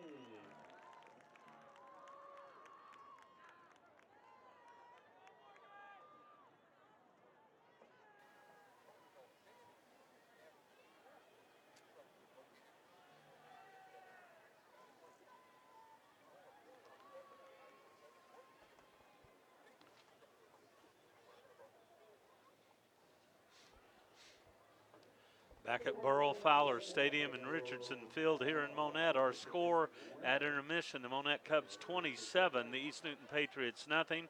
With a look at the first half scoring summary, here is my broadcast partner, Leonard Bauer. Well, Benji, the Patriots won the toss and elected to receive, but the Cubs were able to hold them without a first down, and they had to punt the ball away to the Cubs. Shortly after the Cubs took possession, Brandon Majors broke free on a long run down the middle, and it looked like he was gone, but he was caught from behind by number 11 for the Patriots and brought down at the 4-yard line. On the first play after that, with first and goal from the 4, Ethan Umfleet went around the end and took the ball into the end zone for a 4-yard touchdown run. Alex Salas kicked the conversion. So with 8:52 left in the first quarter, the Cubs led 7-0. A little bit later, with 5:05 left in the first quarter, Ethan Umfleet scored his second touchdown of the half, this time on a perfect 20-yard pass from Carter Brink. And this time, again, Alex Salas kicked the conversion, putting the Cubs up 14-0. And not to be shut out in the last part of the quarter, the Cubs scored again a third time in the first quarter with only 57 seconds left. This time, Jamie Gwynn broke free down the sidelines. And if Jamie gets free, not many people are going to catch him. And the Patriots didn't have anyone that could catch him. After a perfect pitch from Carter Brink, Gwynn ran 64 yards. He had to get by one tackler, got by him, and turned on the speed and went 64 yards for a touchdown run. This time, the kick attempt failed. And that left the score Monett 20, East Newton 0, and that's the way the first quarter ended. In the second quarter, there was some mistakes both ways. The Cubs fumbled the ball away once. The Patriots threw an interception, and the teams went back and forth. Neither team managed to score until, with 2:15 left in the second quarter, Jamie Gwynn scored again, this time on a 19-yard run. And this time, Alex Salas kicked the conversion, putting the Cubs up 27-0. The Cubs got the ball back just before the end of the half and got down deep in Patriots territory, but A drive stalled there, and the half ended with the Cubs 27, the Patriots 0. Thank you, Leonard. 27-0 our score at halftime. We'll slip away, hear from more of our great sponsors here tonight. And when we return, we'll take a look at first half stats for the Cubs and the Patriots. Back with more of the halftime show after this timeout. Was written by Ken Talon of the Blue Devils Drum and Bugle Corps. Tonight, the band will be performing their entire show. Their first movement is entitled Discovery, from Star Trek Discovery TV series. Their second movement is entitled Pure Imagination, from Willy Wonka and the Chocolate Factory.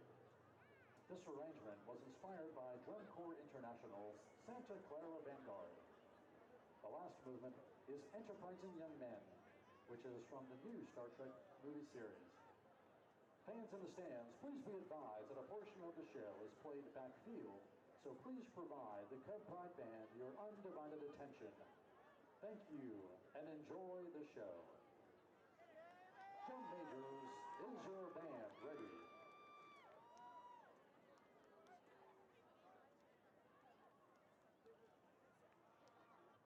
You may take the field in exhibition.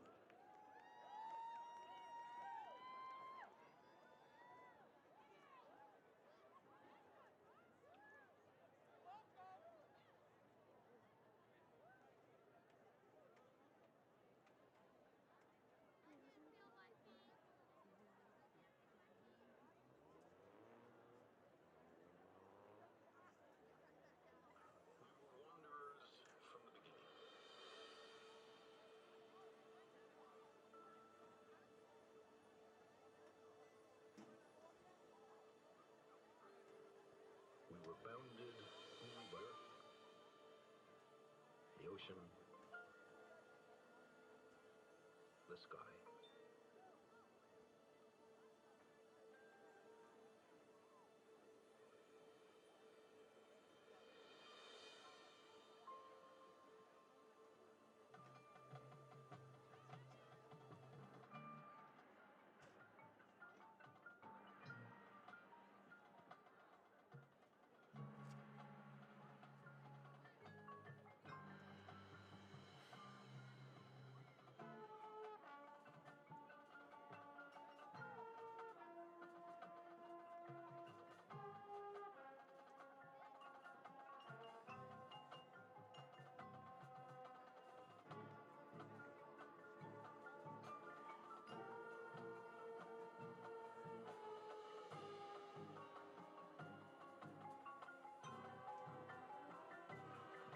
At Burrow Fowler Stadium, 27-0 our score.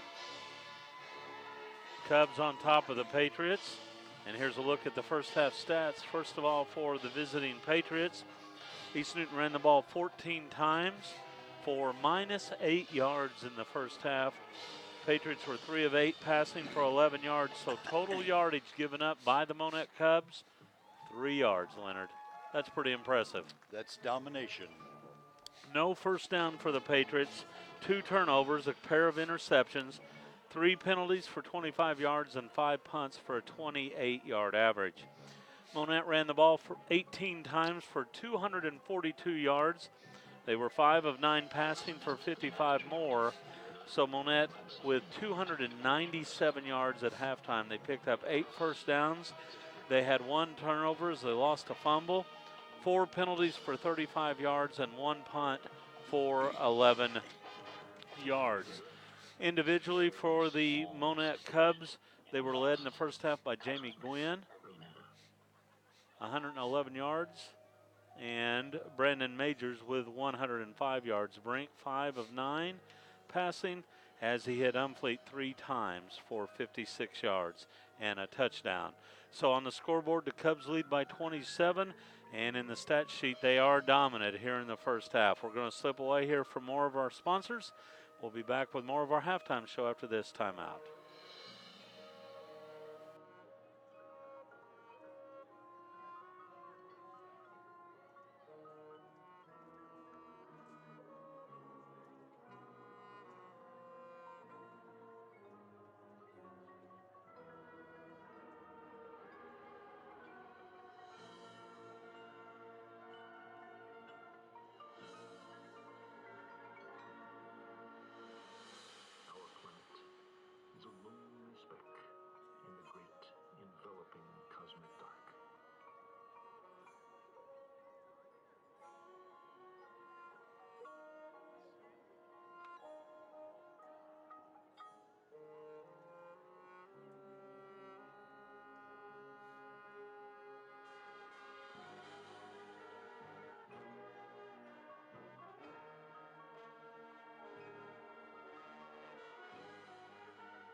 Back at halftime here at Burrow Fowler, the Monett High School Marching Band entertaining homecoming crowd here at intermission. The Cubs lead at 27-0, and Leonard, looking back at the first half, Monett came out and really set the tone in the first quarter.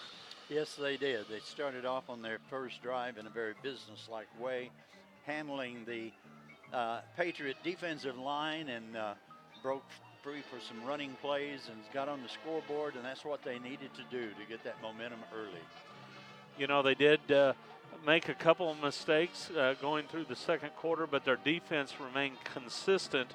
They put pressure on the quarterback and really dominated the line of scrimmage on run plays. Whenever they totally stuffed the run, and when quarterback Stewart would drop back to pass, oftentimes he had no time to find a receiver. He either got sacked or he just had to fling it wildly. And that was the key to stopping that passing attack.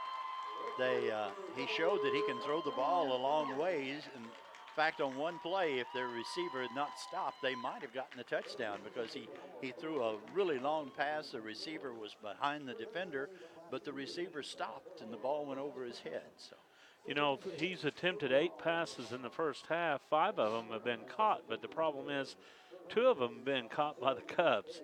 And that's partly due to the pressure up front. The Monett Cubs really not giving Jeremiah Stewart much time to throw the ball here tonight. And when you dominate that line of scrimmage, good things happen for a team. We've said it all along. That's the key to the game, is the line of scrimmage. And so far, the Cubs are dominating. Oh, everybody bundled up here at halftime. What a difference a week has made. Couple weeks, 2 weeks ago, a lot of fans were out in shorts and t-shirts. Last week it cooled a little bit, but tonight it's cooled dramatically. But fortunately, no rain, a clear sky tonight. And that wind has stopped. I'm sure the fans really appreciate that. Hopefully everybody has all their flowers covered up. If they don't, they're probably going to meet their demise tonight, as there is a potential for frost in the morning, especially in low-lying areas. I'm sure with the wind calming and it being clear, frost will be in our future tonight. Probably. A nice performance here at halftime as the band prepares for upcoming events as well. Cubs lead at 27-0. Yet to see either team back out from the locker room. We're going to slip away here from some of our sponsors. And when we come back, Leonard and I will set the stage for the third and fourth quarter from Burrow Fowler Stadium. Back after this.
Back at Burrow Fowler Stadium, Benji Finsky alongside Leonard Bauer, our producer engineer Ryan Dasso upstairs. At halftime, Monett leads it 27-0, and an impressive first quarter as they got out to a 20-0 lead. Their defense has played well throughout. Leonard, this is what you expected from a team coming off a big win last week at Seneca, but you just never know. There's always a lot of distractions in the life of a high school kid, but it appears that the Cubs came out really focused tonight. Right. You hope that it would work the way it has, and the Cubs have been tending to business, very businesslike, very fired up, especially on defense. They have just been making life miserable for the offensive squad of the Patriots, and I expect that to continue here in the second half, probably.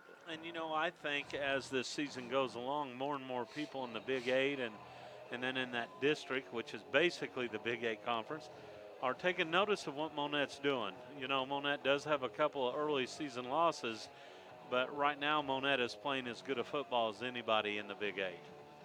I think they're playing as well as anybody in southwest Missouri, with the exception of probably Joplin, Carthage, and Webb City. But other than that, I think they could play with anybody in, you know, any of the Springfield teams, and probably Nixa and Republic and Ozark and those people.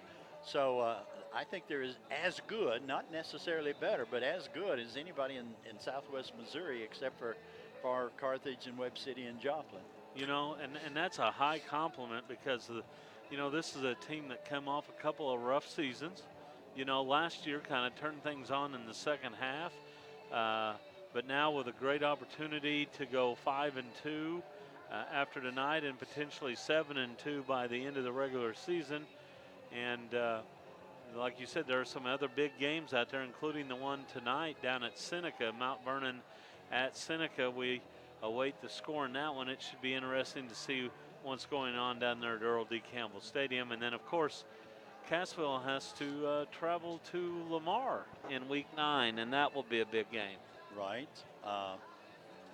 It's, you know, the Cubs are in a situation to be at least co-conference champions if they can just take care of business. And this is the game that worried me of the three that they have left, because East Newton has been showing signs of playing some really good ball. So I feel good about that. And, you know, the district, it's gonna be a bloodbath with Seneca and Cassville and Monett and Mount Vernon and Reed Spring. Reed Spring's got a really fine team. So whichever team comes out of that district, I think, will have a good chance to advance maybe to the final game in the state. You know, you're right. When at the top of the show you talked about this being one of the toughest districts going, and I would definitely agree with that. We're going to slip away one final time here at halftime. We'll be back with third quarter action after this timeout.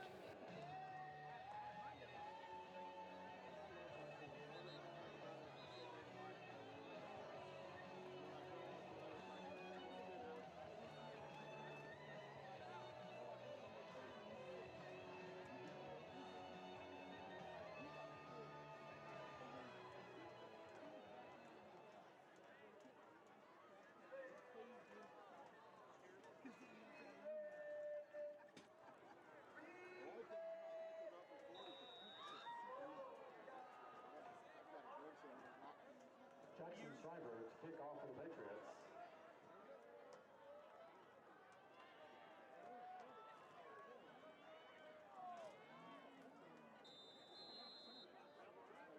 Junior Cadassos with the return. Cody Branham and Brendan Coburn on the tackle.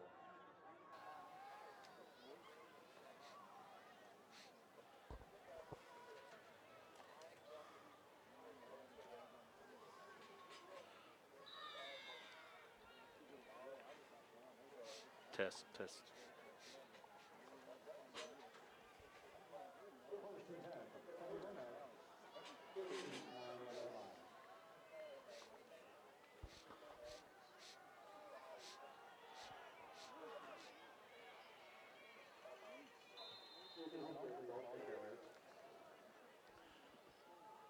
Back at Burl Fowler Stadium, underway here in the second half. A kickoff return to the 39-yard line.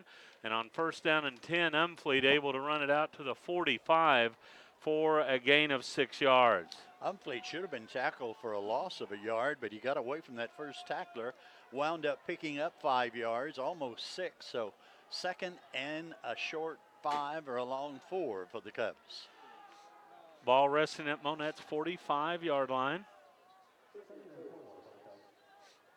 Ball given, second man through. Big run by Gwynn.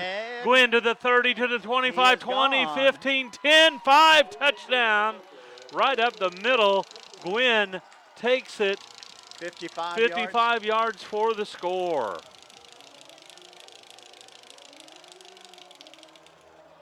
Cubs came out in a different formation that time, kind of an offset eye, and Gwynn was the tailback.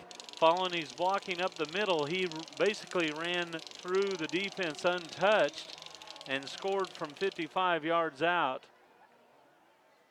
With the PAT upcoming, Alex Salas on to attempt the kick. Snap back, ball down, the kick up. It's high enough, it's long enough, and it is good. 11:35 left here in the third quarter. Monett leads at 34-0. And a reminder that all touchdowns are brought to you by the law offices of Randall, Mastery, and Randall. And all extra points sponsored by Monett Glass and Mirror. Upcoming kickoff sponsored by Home Shield Pest Control. Be sure to call Daniel Vineyard at 772-4177. This third quarter brought to you by Arvest Bank. Arvest Bank is committed to Monett and is here to support the community. Local decisions, local commitment. Arvest Bank, member FDIC. Just a reminder that we will be presenting a giveaway tonight as well. Normally we do it at halftime. We'll do it here in the third quarter, so everyone be prepared for that. Another nice giveaway to our listeners here tonight. The Cubs lead at 34-0. A two-play drive for the Cubs that went 61 yards. Kickoff, shorter kick that comes down at the 19-yard line. Return set up the middle, and now cut back to the near side to the 25, to the 30, and out to the 31. So a return of 12 yards. And the Cubs, or the Patriots, will set it up at that point. Stopped there by Davin Madrid by the Cubs. Patriots will put the ball in play, first and 10 from their own 32. So on our next break, we'll go ahead and with the giveaway. So everyone get ready to call in with the special catchphrase. First and 10 Patriots. As Jeremiah Stewart will work out of the shotgun, claps the hands, gets the snap, throws right side. Pass is completed, but Wyatt Moore knocked down immediately. Gunnar Bradley with a wrestling takedown. Very appropriate since he's an excellent wrestler. No gain on the play, even though it was a complete pass. Second down and 10 for the Patriots from their own 32-yard line. Jeremiah Stewart now 4 of 9 passing for 11 yards. Alex Salas is playing at the defensive end now. He's not just a kicker, he's also a football player. Second down and 10. Stewart throws it over the middle. He has his man.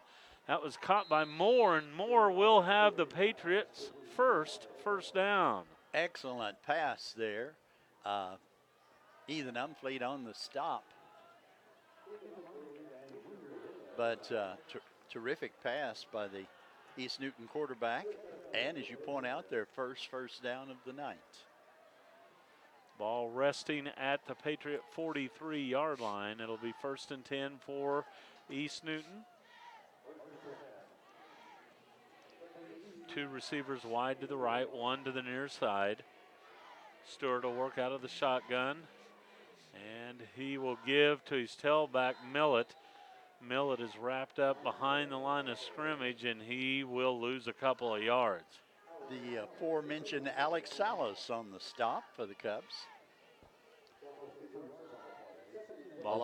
I'm sorry, ball put down just outside the 40, a loss of a couple, second down and 12. Clock rolls with 10 minutes left here in the third quarter.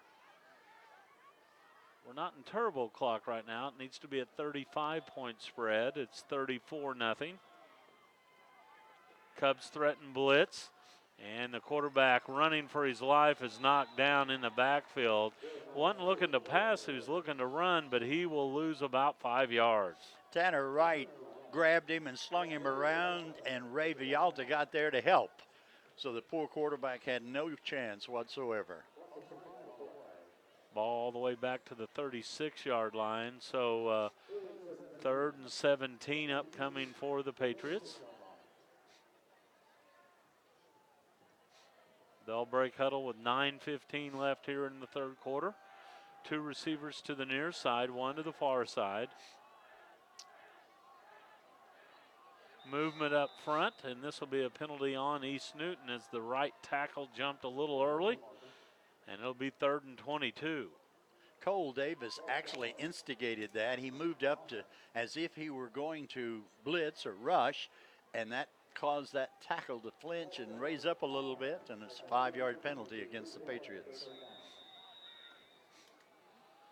Ball at the 31-yard line. 3rd and 22.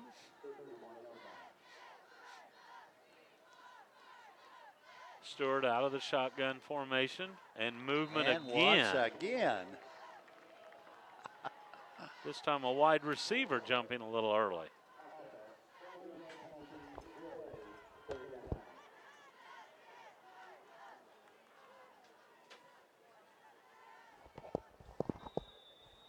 So 3rd and a bundle here for the Patriots.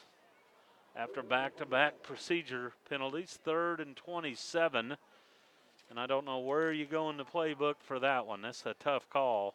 It'll be a handoff to Millett running right side, and he'll spin forward for a gain of a couple.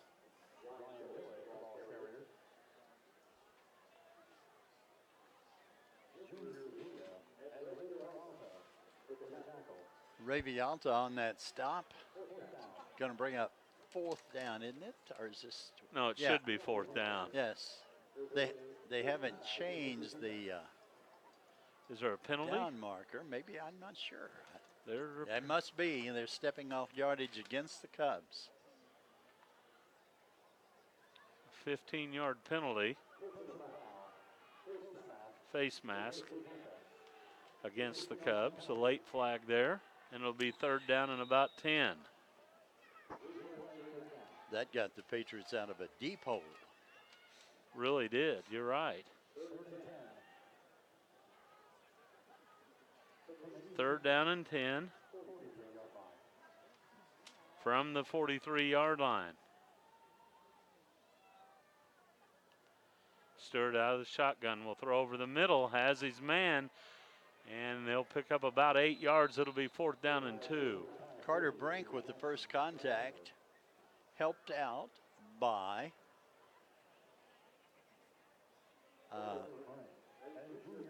Junior Villa helped him out.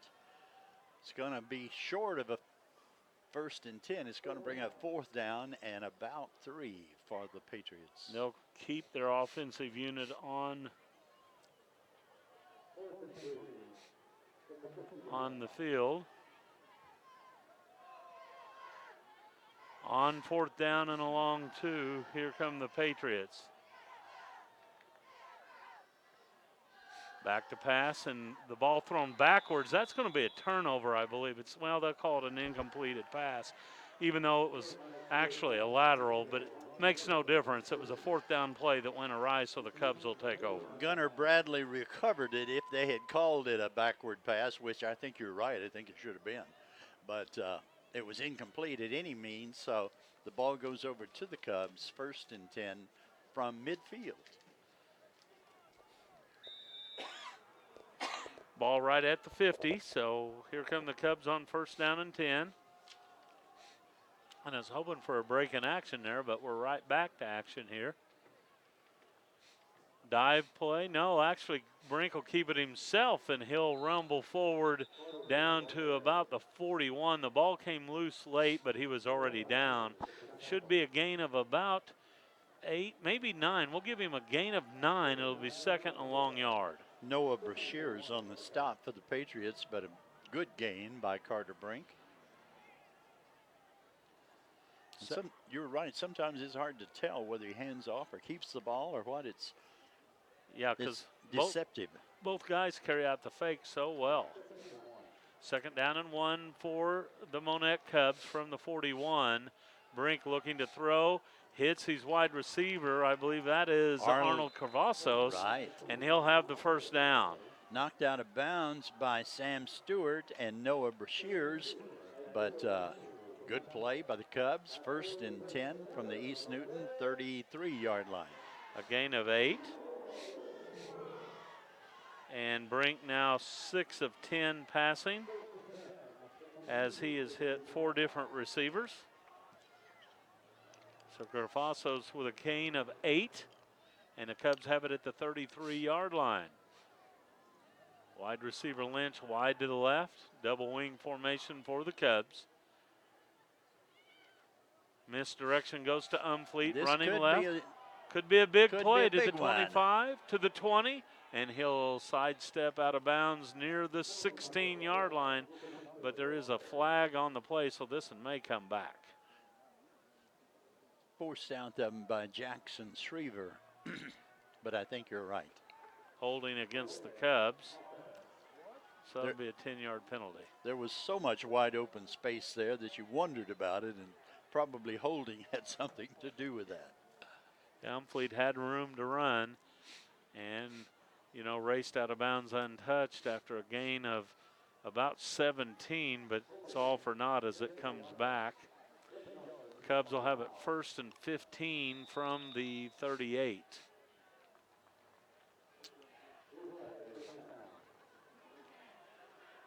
Clock runs at 5:45 left. In the third quarter, Monett on top by 34 points. Brink under center, takes the snap, throws near side, and that is Junior Cavazos with the catch as he'll pick up about 5 yards. Tukang Jung on the stop. I'm glad I finally got to say that. Finally got to say that. I like that. Tukang Jung. Gain of 4 for Cavazos. It is indeed an international game. Yes. Cavazos tackled by Jean. Second down and 11 from the Patriot 34-yard line. Brink looks over the 3-man front, takes the snap, now throws over the middle. Umfleet with the reception, and he's down near the 25. Sam Stewart assisted by Tukang Jung on that tackle. Be a gain of 9 on the play. Going to bring up 3rd and 1 for the Cubs. Umfleet with 4 catches tonight for 65 yards, so he's been effective in the passing attack here tonight. 3rd down and 1 from the 24-yard line. We'll probably see Brandon Majors here, or maybe Brink on a sneak. We'll see. Here on 3rd down. And it'll be Majors, and he'll run off left guard. Has the first down and more all the way down near the 10-yard line. Took at least 4 Patriots to bring him down, led by Sam Stewart. But he should have had about a 3-yard gain, and it turned into what, about a 10-yard gain? Actually, about a 16-yard gain. 16-yard gain. And first and goal from the 9. The Cubs entered the JMB red zone.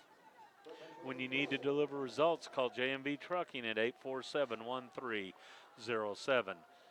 Brink back to pass, angles pass right side, and Price went up high to get it, and it falls incomplete. It was a good throw, and he wanted to put it up high so Price could go up and get it. And Price did a good job of pushing the defender away from him, but then he couldn't quite bring it down. Yeah, that could have been offensive interference, but they allowed it to go. And it was perfectly thrown right at that back pylon. Right.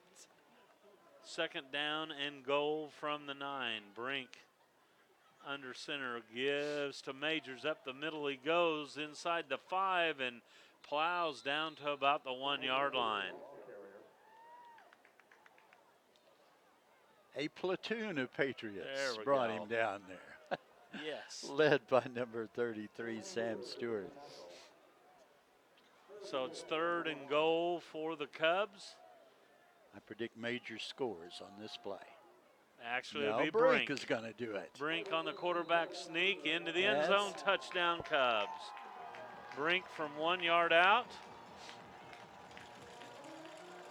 And the Cubs lead grows to 40 as it's 40-0 here with 3:17 left in the 3rd quarter. So now we will go into turbo clock.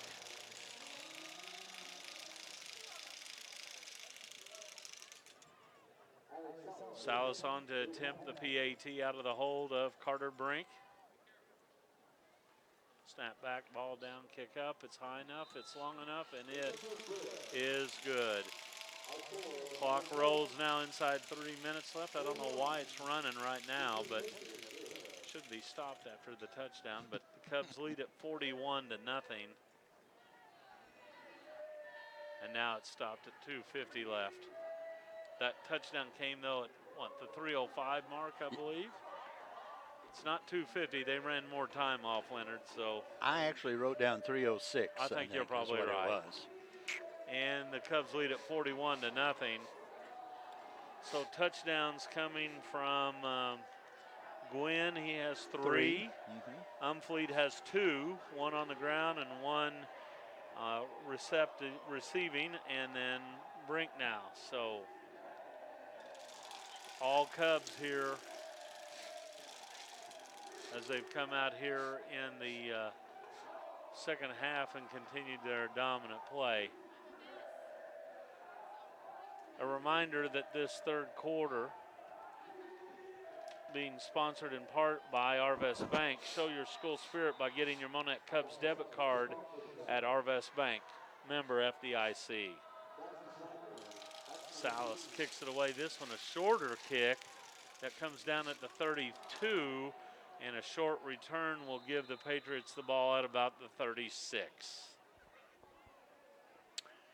Number 28 for the Cubs. That is Matthew Burdett. And number 27, Gunnar Bradley on the stop. And the clock will indeed roll now as we're inside 2.5 minutes here in the 3rd quarter. So the remainder of this game may go very quickly. Yes. Maybe a 9 o'clock finish in this one.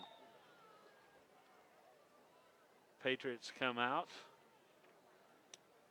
with 4 receivers, kind of a new look here, a single back.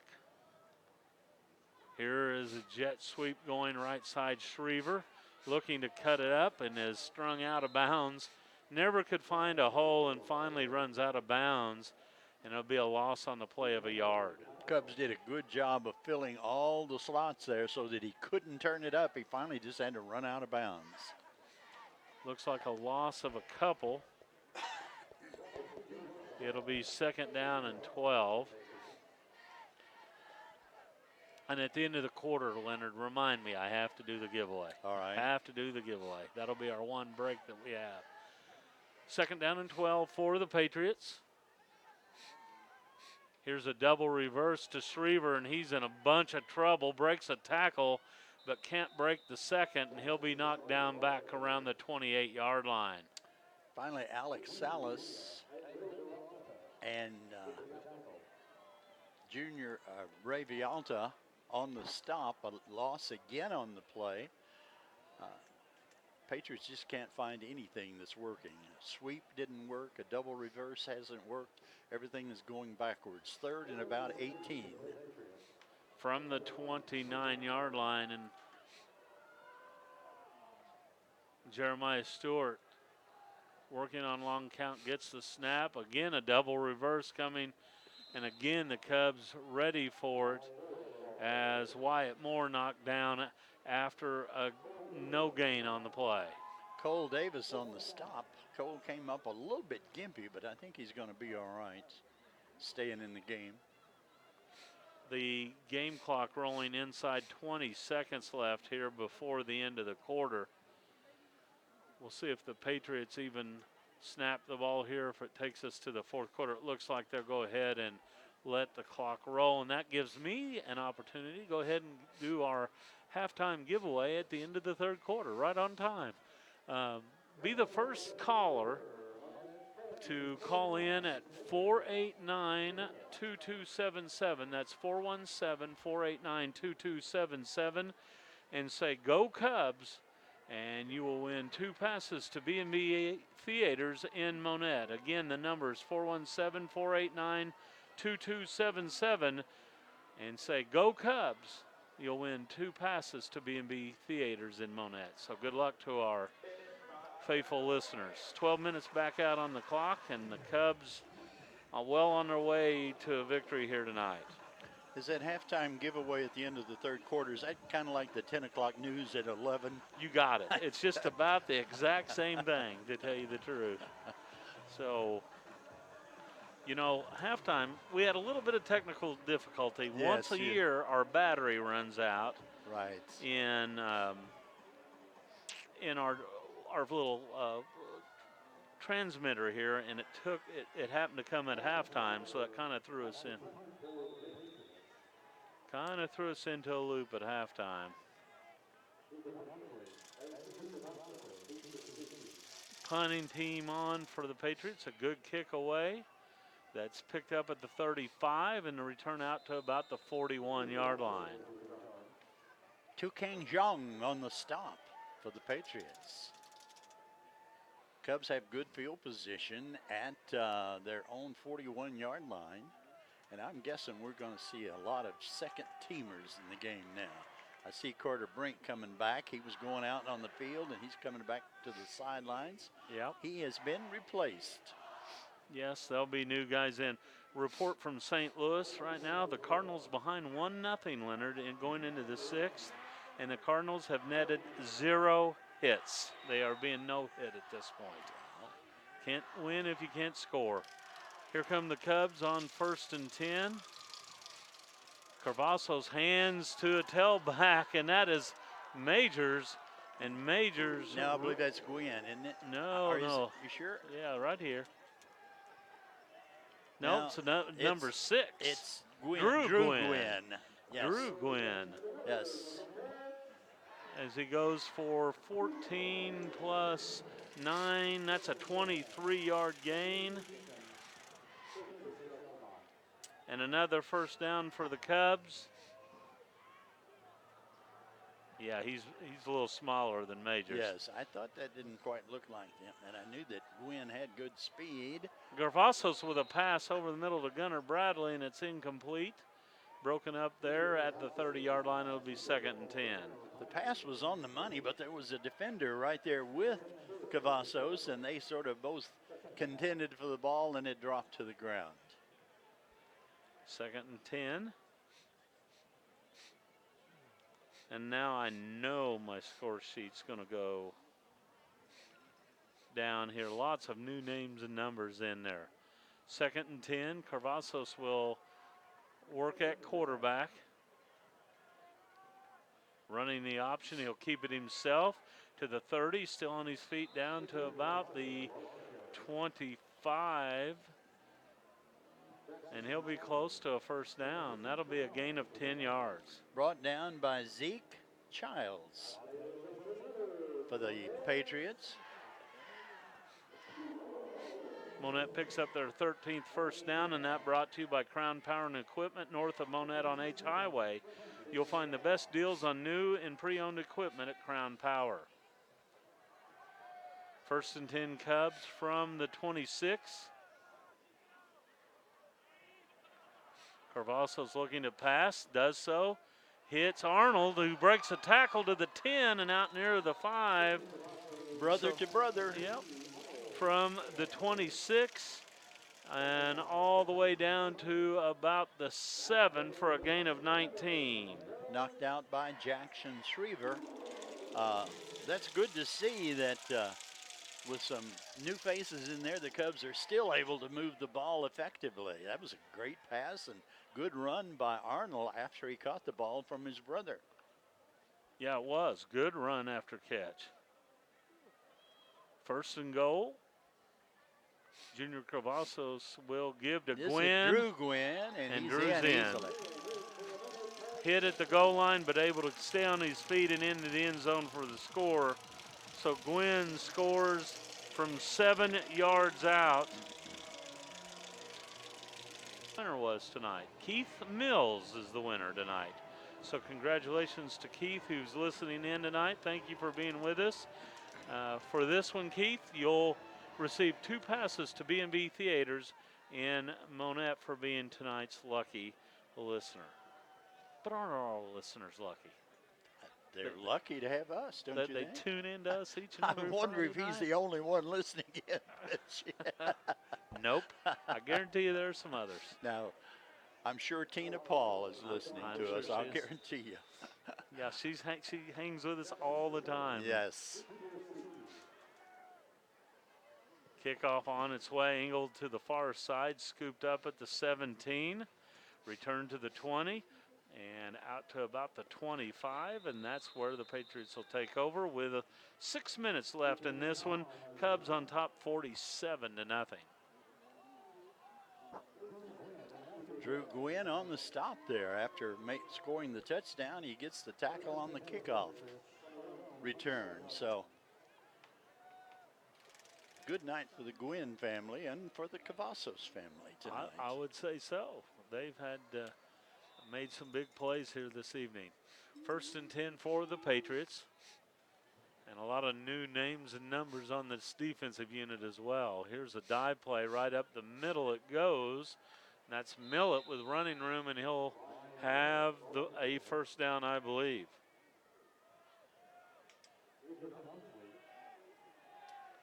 Ethan Umfleet on the stop, but good gain on the play. First and 10 for the Patriots.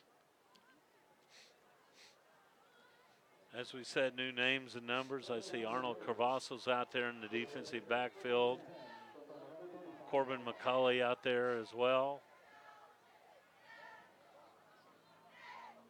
Out of the shotgun, again a dive play to Millet, and he's wrapped up right away after a gain of 1.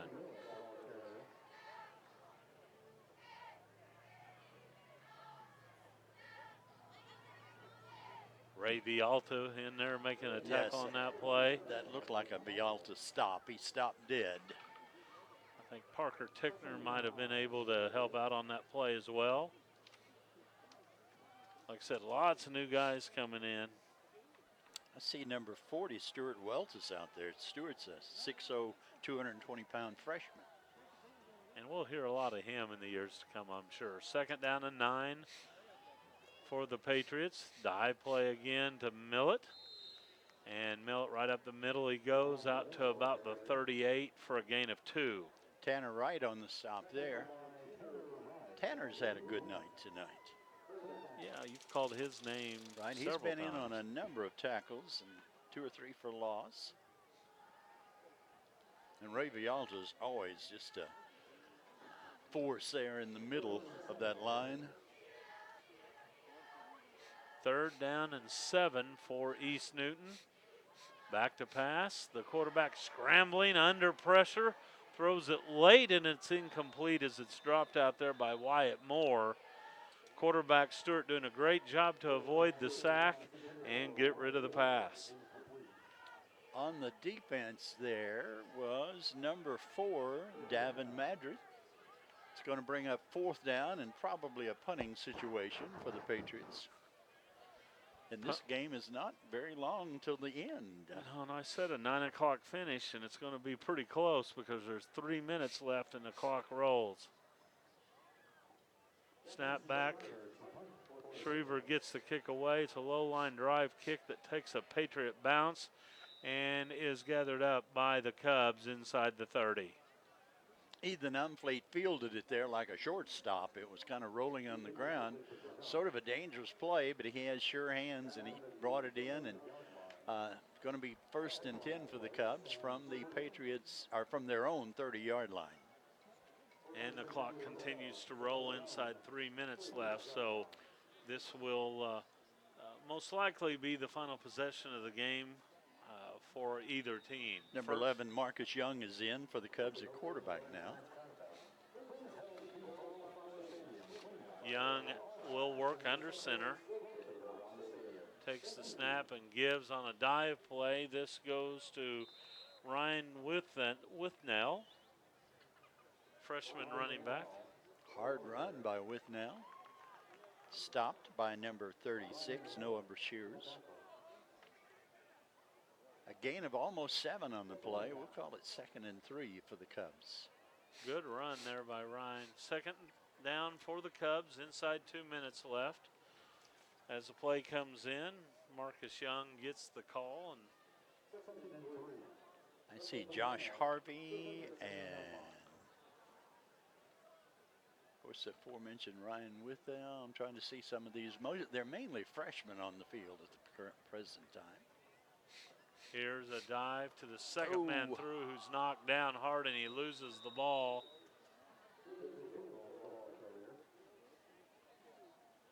David Fields with the run, no gain on the play. He was hit hard and the ball was jarred loose and recovered by the Patriots. So the turnover gives it back to East. Cubs victorious tonight as they defeat the Patriots 47-0. Back after this timeout.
Back at Burrow Fowler Stadium, just a reminder that you're listening to the Monett Cubs on KKBL 95.9 FM in Monett, Missouri. The Cubs victorious tonight, 47-0 over the East Newton Patriots.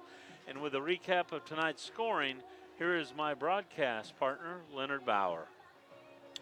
Well, Benji, it's nice to see that the Cubs, in spite of homecoming, didn't have their head in the clouds. They had their head firmly planted on their shoulders and tending to business, and a very business-like and effective game by the Cubs here tonight.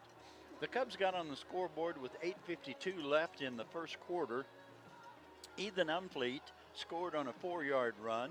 Alex Salas kicked the conversion, putting the Cubs up 7-0. About 2.5 minutes later, with 5:05 left in the first quarter, Ethan Umfleet again scored, this time on a 20-yard pass from quarterback Carter Brink. Alex Salas again kicked the conversion, putting the Cubs up 14-0. Before the first quarter ended with 57 seconds left, Jamie Gwynn broke free on a 64-yard run, and this time the kick failed, putting the Cubs up 20-0, and that was the first quarter score. Second quarter was a lot less scoring. The Cubs scored only one time. Jamie Gwynn scored on a 19-yard run. Salas kicked the conversion, putting the Cubs up 27-0 at halftime. And the Cubs totally dominated that first half. Second half, pretty much Cubs totally dominated again. With 11:35 left on the second play of the second half, Jamie Gwynn broke free on a 55-yard run, and Alex Salas kicked the conversion, putting the Cubs up 34-0.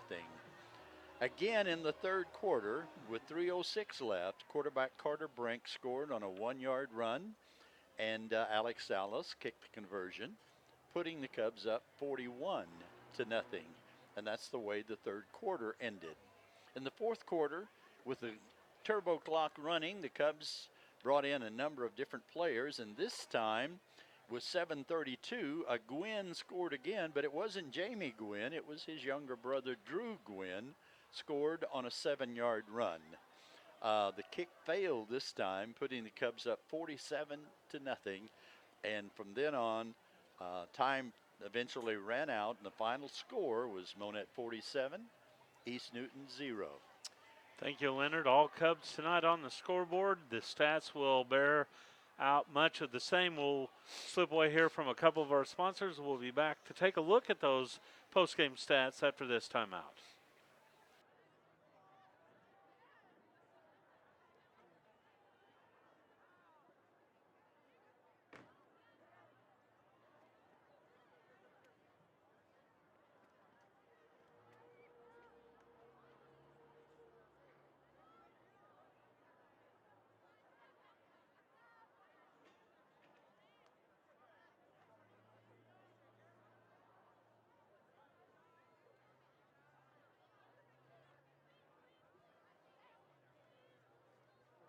Good, how you been? Not too bad. A little cold. Yeah.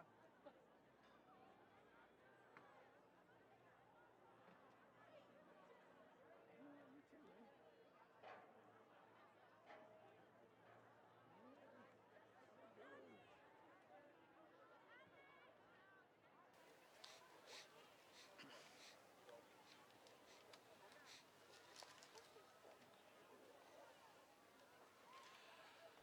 Back at Burrow Fowler, all Monett tonight as they win at 47-0. Here's a look at post-game stats. First of all, for the East Newton Patriots, they ran the ball 24 times for minus 18 yards tonight.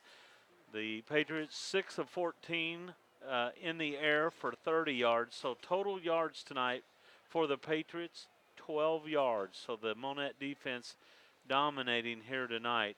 The Patriots had 2 first downs. They had 2 turnovers, a pair of interceptions, 5 penalties for 35 yards, 7 punts for a 29.6-yard average. For the Monett Cubs, they ran the ball 29 times tonight for 384 yards on the ground. The Cubs were 9 of 15 passing for 95, so Monett pushing the 500-yard mark tonight. They had 479 of total offense, 14 first downs, 2 turnovers, a pair of fumbles, 6 penalties for 60 yards, and 1 punt for 11 yards. Individually, for the East Newton Patriots, Ryan Millett led East Newton with 18 yards on the ground. Jeremiah Stewart finished 6 of 14 passing. Wyatt Moore had 17 yards, and Jackson Shriver 13 more. For the Monett Cubs, they were led on the ground by Jamie Gwynn. He finishes with 166 yards on just 6 carries tonight, and 3 of those 6 carries ended up in the end zone. A pair of long runs tonight for scores for Jamie Gwynn. Brandon Majors finishes with 8 carries for 129 yards. Carter Brink, 28 yards and a touchdown. Drew Gwynn, 30 yards and a touchdown here tonight. Carter Brink, 8 of 13 passing for a touchdown. Junior Cravassos, 1 of 2 tonight. Umfleet, 4 catches for 65 yards and a score. And Arnold Cravassos, 2 catches for 27 yards tonight. Nice to see him to get into the action as well. So Leonard, the Cubs big on the scoreboard, 47-0, but they were just totally dominating on the stat sheet. You know, they couldn't have a much more lopsided game than this was. I don't think, well, East Newton never threatened at all offensively. They were just running for their lives on offense, and the Cubs pretty much did whatever they wanted on their offense. We have this dilemma of the player of the game, Benji. I'm going to make see what you think of this. The offense was so good, and Drew Gwynn finally, not Drew, but I mean Jamie Gwynn finally came to the fore as he did last year often. I think he's a candidate there. The defense was so awesome, and obviously it was so good. There are many defensive players that played well. But I thought Tanner Wright kind of stood out tonight. So how about co-players of the game with Jamie Gwynn on offense, Tanner Wright on defense? I think I would go with that completely. You mentioned Wright's name and number a lot tonight. He was in the offensive backfield so many times tonight, so I think we will go with those 2 guys. For tonight's players of the game, sponsored by Crowder College in Neosho. With over 50 years of successful graduates, Crowder College is committed to academic excellence. Crowder College, where you are the difference. And as we said, Tanner Wright and Jamie Gwynn, tonight's players of the game for the Monett Cubs. Gwynn finishes with 166 yards rushing and 3 touchdowns. And Tanner Wright was causing havoc throughout the evening for the Patriots offensive unit. So congratulations to both of those kids. Well, now the Cubs go to 5-2 on the season, and will go back out on the road next Friday as they'll travel to Anderson to take on McDonald County. And you would think that the Cubs would be a big favorite in that one and have a chance to finish 7-2 coming back against Nevada in 2 weeks. Coach Yule's making his way up here. We'll have a quick chat with him and talk it over with the victorious coach here tonight.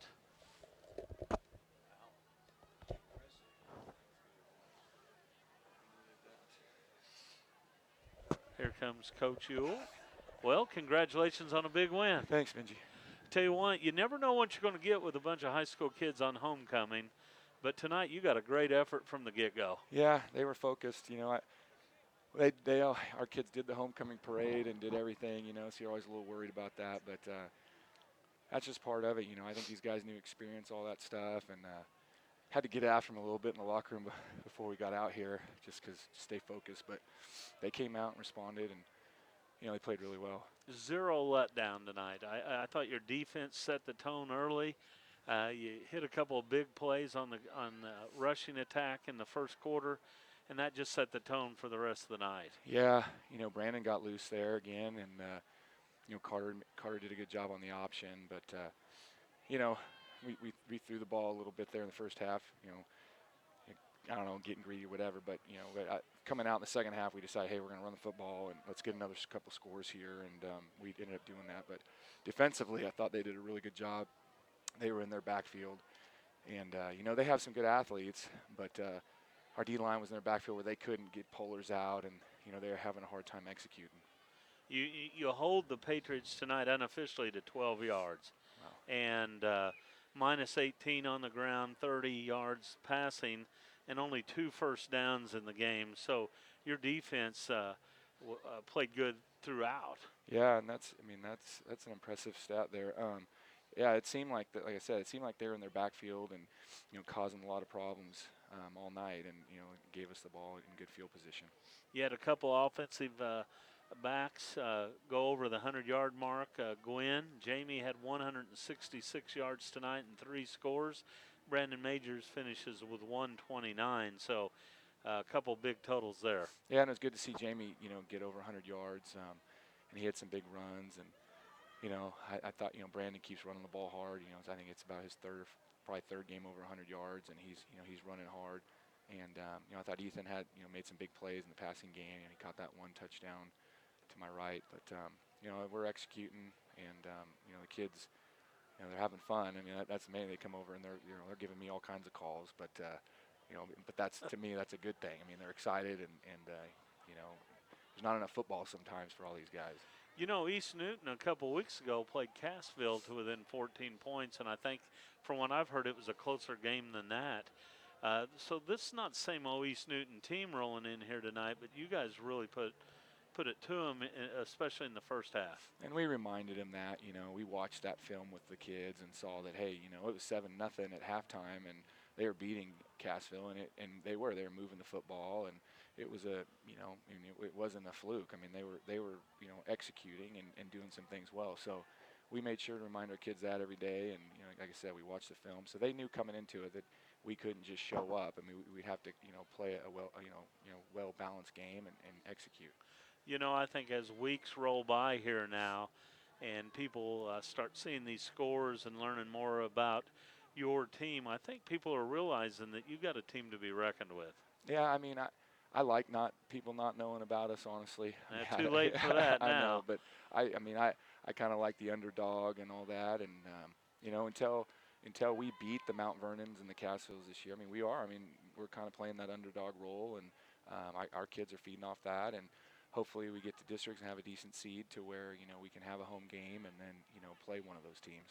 Absolutely, you'll have a good chance maybe to play one or both of them going forward. But a good win tonight here at homecoming. Now it's on the road again to McDonald County. Yeah, and Coach Hoover, he's done a good job there. I mean, they got a new turf field, so we'll be playing on turf again. So that'll be a nice venue for our kids to play at, and it's our last road game on our schedule when we come back, senior night the following week. But it'll be another one of those games where we have to come out, and they're going to be fired up to play us, and we have to match their intensity. Absolutely, and they usually roll out some pretty good athletes down at McDonald County, some big strapping kids, and you'll have to be ready to play. And on the road down there, you never know what will happen. So a focused approach obviously will be a key. Yeah, and we'll get them ready. I mean, we'll have a good week of practice. I think we got out of this one fairly healthy. I don't know of anything, so that's a good thing. It was nice getting Wes back to play tonight. He played just on the offensive side of the ball, but I watched him quite a bit, and I thought he played pretty well. We could tell he's a little not confident, but he's physical and all the things that he brings. Yeah, and this, I would say, if he gets through tonight feeling okay, and that confidence will come back even more next week, and maybe he can round into true playing shape come district time. Yeah, and he's been testing it out since he got hurt. He's been running on Mondays, and the first week he told me, I don't know, but then the next week he got a little stronger. Than the next week he practiced every day. That was this week, and he told me he was ready to go. And so he played tonight, and he got to line up next to his brother. We did an unbalanced set and put him right next to his brother, and they came off, and they had big, we had a big run. I think we scored a touchdown. They had big grins on their faces, and so that was pretty neat. So, I mean, he wants to play so bad with his brother and just with his senior class, and so he made a big effort to come back, and I thought he played well tonight. I think that probably gave your team a lift too, just seeing him out there. It does. I mean, they know what he brings, just as far as leadership and just being on the field. So no, that was a big lift for just everybody on the team, and offensive line wise. Well, congratulations on a big win, and hopefully we'll be talking about another victory a week from tonight. Thanks, Benji. Thanks, Coach. We'll be back to wrap it up after this.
Back one final time here at Burrow Fowler Stadium, Richardson Field in Monett.